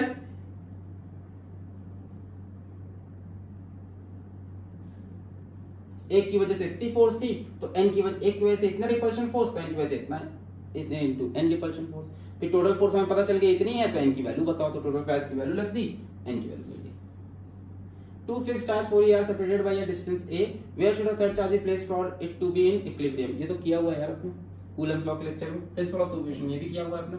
दो चार्जेस है +4e और +e are placed at are separated by a distance a. Where should a third charge point charge be placed for it to be in equilibrium? आपको पता है थर्ड पॉइंट चार्ज यहाँ रखना होगा इसके पास में, कितने डिस्टेंस पे, x पे। x की वैल्यू आपको पता है कितनी आएगी इसमें, √q1 + √q2 q2 भी लिख सकते हैं, क्या दिक्कत थी। √q1 + √q2 multiplied by l, where q1 is smaller charge. अभी तो कराया था ये 4q और q से क्या आ जाएगा, √q1 की जगह √e, यहाँ पे √e + √4e multiplied by l। √e cancel, ये √1 की वैल्यू 1, √1 की वैल्यू 1, √4 की value 2 multiplied by l। Multiplied by l कितना आया, l/3। किससे, e से। e से कितना दूर होगा, l/3। कोई पूछ ले इससे कितना दूर होगा, 2l/3। ये तो किया हुआ सवाल है अपना भाई। l/3 तो बचा कितना होगा, l की जगह a ले लो, सॉरी अरे वेरिएबल बदल दिया, चार्जेस के बीच का डिस्टेंस a कर दिया, तो a/3 और इससे 2a/3। तो हमने किया है ना अभी अभी, ये l था तो l/3 था, a है तो a/3 इधर से 2a/3। ये हमने कर रखा है principle of solution of charge में। Find the force on charge q1, ये भी हमने कर रखा था Coulomb's law in vector form में, जिसमें हमारी लाइव क्लास चल रही थी। लास्ट क्वेश्चन मैंने ये सॉल्व किया था वेक्टर फॉर्म में बना के, तो आप कूलम्ब्स लॉ के लेक्चर को एकदम लास्ट में जाके देखोगे तो ये सवाल आपको मिल जाएगा, वेक्टर फॉर्म का बढ़िया सवाल है, आप उस लेक्चर में देख सकते हैं। A particle of mass m carrying charge q1 starts moving around a fixed charge q2 along a circular path of radius r. Find the time period of revolution t of charge q1. अच्छा, गोल गोल घूमना है और time period निकालना है। A particle of mass m carrying charge q1 starts moving around a fixed charge q2. एक fix charge है q2। A particle of mass m carrying charge q1 starts moving around a fixed charge q2 along a circular path. q1 ऐसे ऐसे घूम रहा है, q2 fix charge है, q1 गोल गोल घूम रहा है, circular path of radius r। Find the time period of revolution of charge q1, इसका टाइम पीरियड निकालना है, कितने टाइम में एक रेवोल्यूशन कंप्लीट करेगा। बच्चों टाइम पीरियड क्या होता है, distance moved upon speed. Time period कितने टाइम में एक पूरा चक्कर कंप्लीट करेगा, तो एक चक्कर का डिस्टेंस बाय टाइम कैसे निकलेगा, डिस्टेंस अपॉन स्पीड। यही तो पूछा time period of revolution. Time period मतलब कि कितनी देर में एक चक्कर कंप्लीट करेगा, तो टाइम इज इक्वल्स टू बच्चों क्या फॉर्मूला लगा सकते हो, डिस्टेंस अपॉन स्पीड। खत्म। एक चक्कर में कितना डिस्टेंस घूमेगा, 2πr, डिस्प्लेसमेंट नहीं डिस्टेंस। एक चक्कर में कितना डिस्टेंस घूमेगा, 2πr। मान लेते हैं घूमते वक्त इसकी स्पीड v है, डिवाइड बाय स्पीड v है ना। कुछ वेरिएबल आ गए, उसको हटाना पड़ेगा। नहीं समझे, पानी पी लूं मैं। टाइम पीरियड कैसे निकालोगे आप घूमने का, time is equals to distance covered in one चक्कर अपॉन स्पीड ऑफ वन चक्कर। टाइम पीरियड होता क्या है, एक चक्कर कवर करने का टाइम, तो 2πr एक चक्कर में घूमा, स्पीड रही उसकी भी 2πr अपॉन v। अब v कैसे निकालेंगे समझो। बच्चों किसी भी चीज को घूमने के लिए कौन सी फोर्स चाहिए होती है? Centripetal force. यहाँ सेंट्रीपिटल फोर्स कौन प्रोवाइड करेगा? Electrostatic force. देखो Q1 पे कैसा चार्ज है? नेगेटिव। Q2 पे कैसा चार्ज है? पॉजिटिव। तो ये इसको अट्रैक्ट कर रहा होगा इलेक्ट्रोस्टैटिक फोर्स से, और यही इलेक्ट्रोस्टैटिक फोर्स क्या बन जाएगी? सेंट्रीपिटल फोर्स, जिसकी वजह से ये घूमेगा। नहीं समझे? Q1 को ये अपनी तरफ अट्रैक्ट कर रहा होगा Q2, और यही इलेक्ट्रोस्टैटिक फोर्स किसमें चेंज हो जाएगी? सेंट्रीपिटल फोर्स में, जिसकी वजह से कोई सी भी चीज को गोल गोल घूमने के लिए सेंट्रीपिटल फोर्स चाहिए होती है। कहां से मिलेगी इस टाइम पे? Electrostatic force. जैसे आप ग्रेविटेशन में देखते हो, प्लैनेट्स घूमते हैं सन के अगल बगल, तो उनको भी वहां पे सेंट्रीपिटल फोर्स चाहिए। वहां कहां से मिलती है? ग्रेविटेशनल फोर्स से मिलती है। यहाँ भी इसको घूमने के लिए क्या चाहिए थी? Centripetal force. कहां से मिली? इलेक्ट्रोस्टैटिक फोर्स से। So Fe is equals to Fc। Electrostatic force इनके बीच की बताओ जल्दी से। मान लेते हैं एयर में रखा है 1/4 पाई एप्सिलॉन नॉट। चार्ज कितना है? Q1 Q2 upon r square. बच्चों सेंट्रीपिटल फोर्स कितनी होती है? mv स्क्वायर बटे r, where v is speed. तो centripetal force will be mv square बटे r। अब यहां से v की वैल्यू निकाल के यहां पे पुट कर दो, टाइम पीरियड मिल जाएगा। भाई r तो गिवन ही है सवाल में, r v नहीं दिया था। टाइम पीरियड कैसे निकलता है? Total distance covered in one चक्कर अपॉन स्पीड ऑफ वन चक्कर, distance upon speed. Total distance कितना? 2 pi r upon speed v। v नहीं पता था तो हमने कहा यहां से देख लो, इलेक्ट्रोस्टैटिक फोर्स से खींचा, और वही इलेक्ट्रोस्टैटिक फोर्स कैसे बिहेव की? सेंट्रीपिटल फोर्स की तरह इक्वेट कर दिया।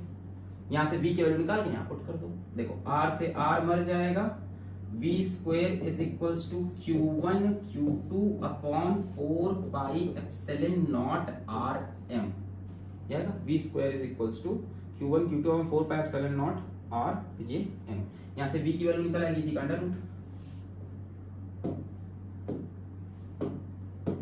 ये हो जाएगी value of v। v is equals to, ये इधर आया और अंडर रूट लगा दिया। ये v की वैल्यू उठा के यहां रख दो, you will get time period Q1 Q2 upon 4 pi epsilon naught rm। Q1 Q2 upon 4 pi epsilon naught, Q1 Q2 upon 4 pi epsilon naught rm।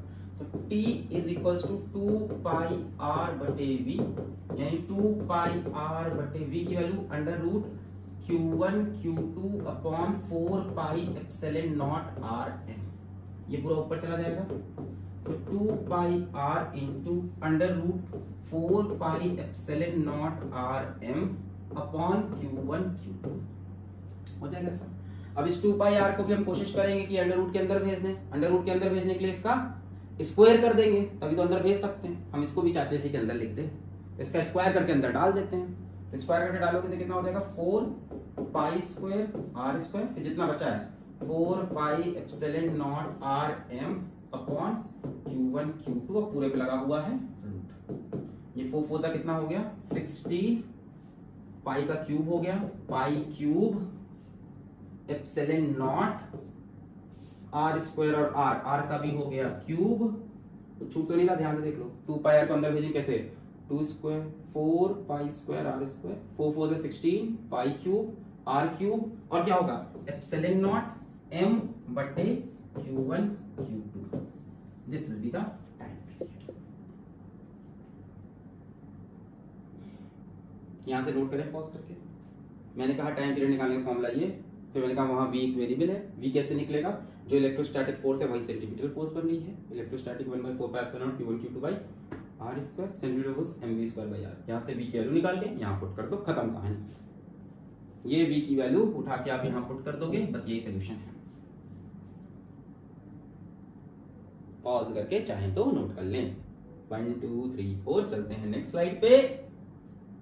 1 2 3 4 pause करके नोट कर लो। 1 2 3 4 4 equal point charges each of magnitude plus q are to be placed in equilibrium at the corners of a square where should be the magnitude and sign of the point charge that should be placed at the center of the square to do this job। ये भी हम लोग कर चुके हैं principal of superposition of charge में। Question शायद आपको याद हो कि 4 प्लस क्यू ऐसे रखे थे। कहा था कि बीच में ऐसा कितना, बीच में ऐसा कौन सा, कितना नहीं, बीच में ऐसा कौन सा चार्ज रख दें हम -q कि बाकी सारे चार्ज इक्विलिब्रियम में रहे। R2 placed inside the corner of what should be the magnitude and sign of the point charge that should be placed at the center of the square to do this job। ये हम लोगों ने किया था। शायद मुझे यहाँ तक याद आ रहा है आंसर -q/4 2√2+1 आया था, ऐसी कुछ आया था, एग्जैक्टली मुझे याद नहीं है। ये हमने किया हुआ है principle of superposition of charge में। चलो last question, a copper atom consist of a copper nucleus surrounded by 29 electrons. Copper atom है, कॉपर न्यूक्लियस है और 29 इलेक्ट्रॉन है। The atomic weight of copper is 63.5 gram. ठीक है, इसका एटॉमिक वेट 63.5 ग्राम है। Let us now take two pieces of copper each weighing 10 gram. अच्छा, copper के दो पीस लिए, इसका वेट 10 ग्राम, इसका वेट भी 10 ग्राम। Let one electron from one piece to be transferred to another for every 1000 atoms in a piece. Let one electron from one piece be transferred to another for every 1000 atoms in a piece. अच्छा, find the magnitude of charge appearance। पहले इसमें पता तो चले कितने atoms हैं। हमको बताया कि कॉपर के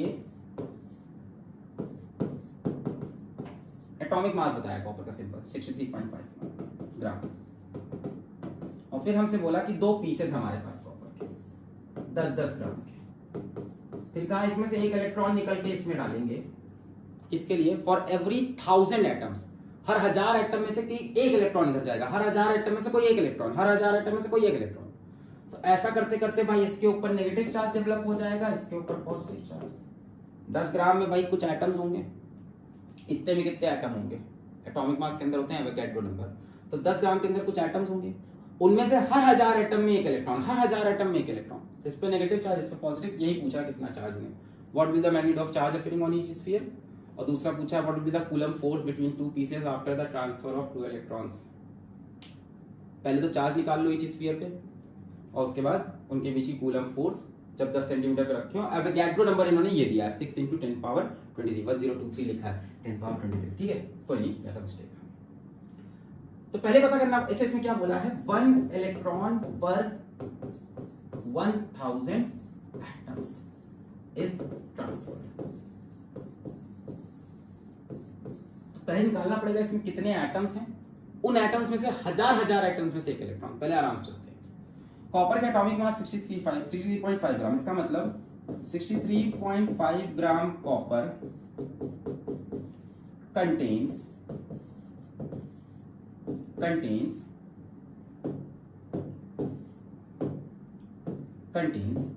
6 × 10⁻23 एटम्स ऑफ कॉपर। इतने कॉपर के एटम होंगे। एटॉमिक मास के अंदर 1 मोल एटम होते हैं भाई, 1 मोल का ही मास होता है एटॉमिक मास।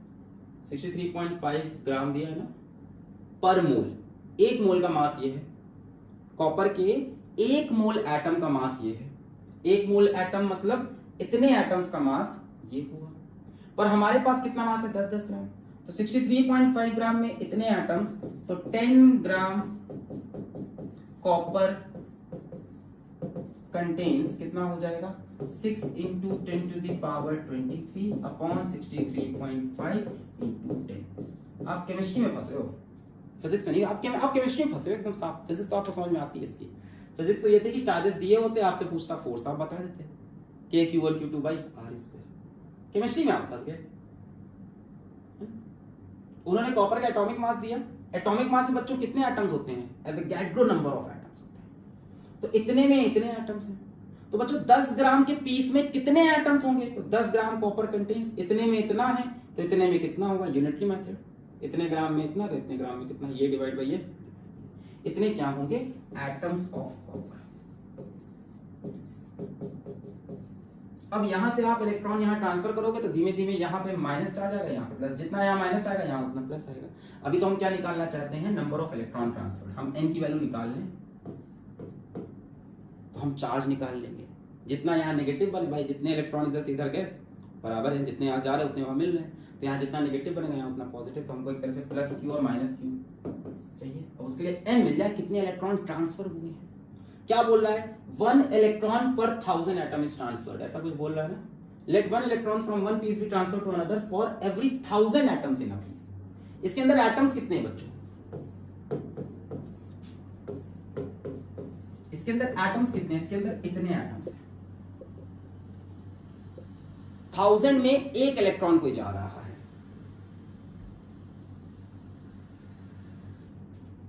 1000 एटम्स में यही तो लिखा है, यहां से लैंग्वेज पकड़नी है। Let one electron from one piece be transfer to another for every 1000 atoms in a piece. 1000 atoms में से एक इलेक्ट्रॉन ट्रांसफर हो रहा, तो इतने एटम्स में से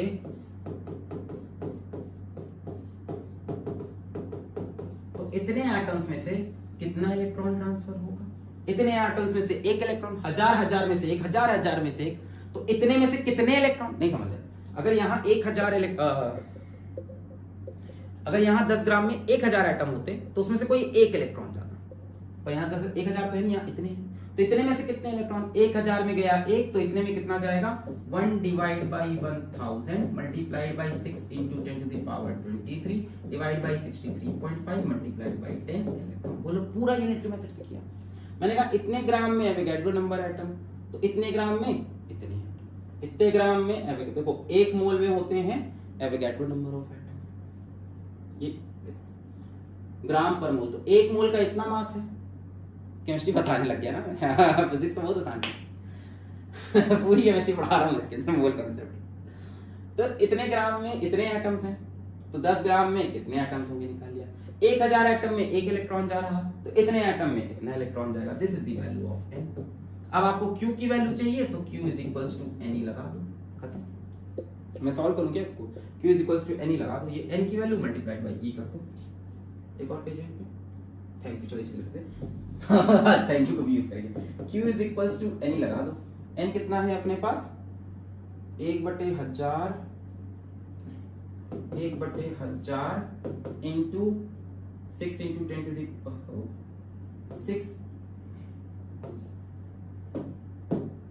6 into 10 to the power 23 upon 63.5 multiplied by 10। ये मेरे ख्याल से इनकी वैल्यू है। मल्टीप्लाइड बाय e कितना हो जाएगा? 1.6 into 10 to the power -9। This way you can get the value of k। एकदम सही लिखा है 100%। इतने ग्राम में इतने एटम्स, इतने ग्राम में इतने एटम, उतने एटम्स में से एक इलेक्ट्रॉन जा रहा, तो इतने एटम्स में से इतना इलेक्ट्रॉन गया। फिर चार्ज निकाल लेंगे। अब इतना ही इस पे होगा नेगेटिव चार्ज, इस पे होगा पॉजिटिव, तो यू कैन कैलकुलेट, ये करीब करीब 15 के आसपास आएगा। फिर फोर्स निकालनी है, वो तो बहुत आसान है। एक बार चार्जेस निकल आया, then you can easily get force. एक पे प्लस q, एक पे माइनस q, सेपरेशन बता रखा है, तो F is equals to 1/4 pi epsilon naught q1 q2 बटे r स्क्वायर। q1 q2 बराबर है तो q स्क्वायर। सो सॉल्व नहीं कर रहे हो, काफी पढ़ा दिया आज। तो यहीं पे इस क्लास करते हैं समाप्त। अगली क्लास में ख्याल से स्टार्ट करने जा रहे हैं इलेक्ट्रिक फील्ड। पढ़ाई करते रहे। All the very best.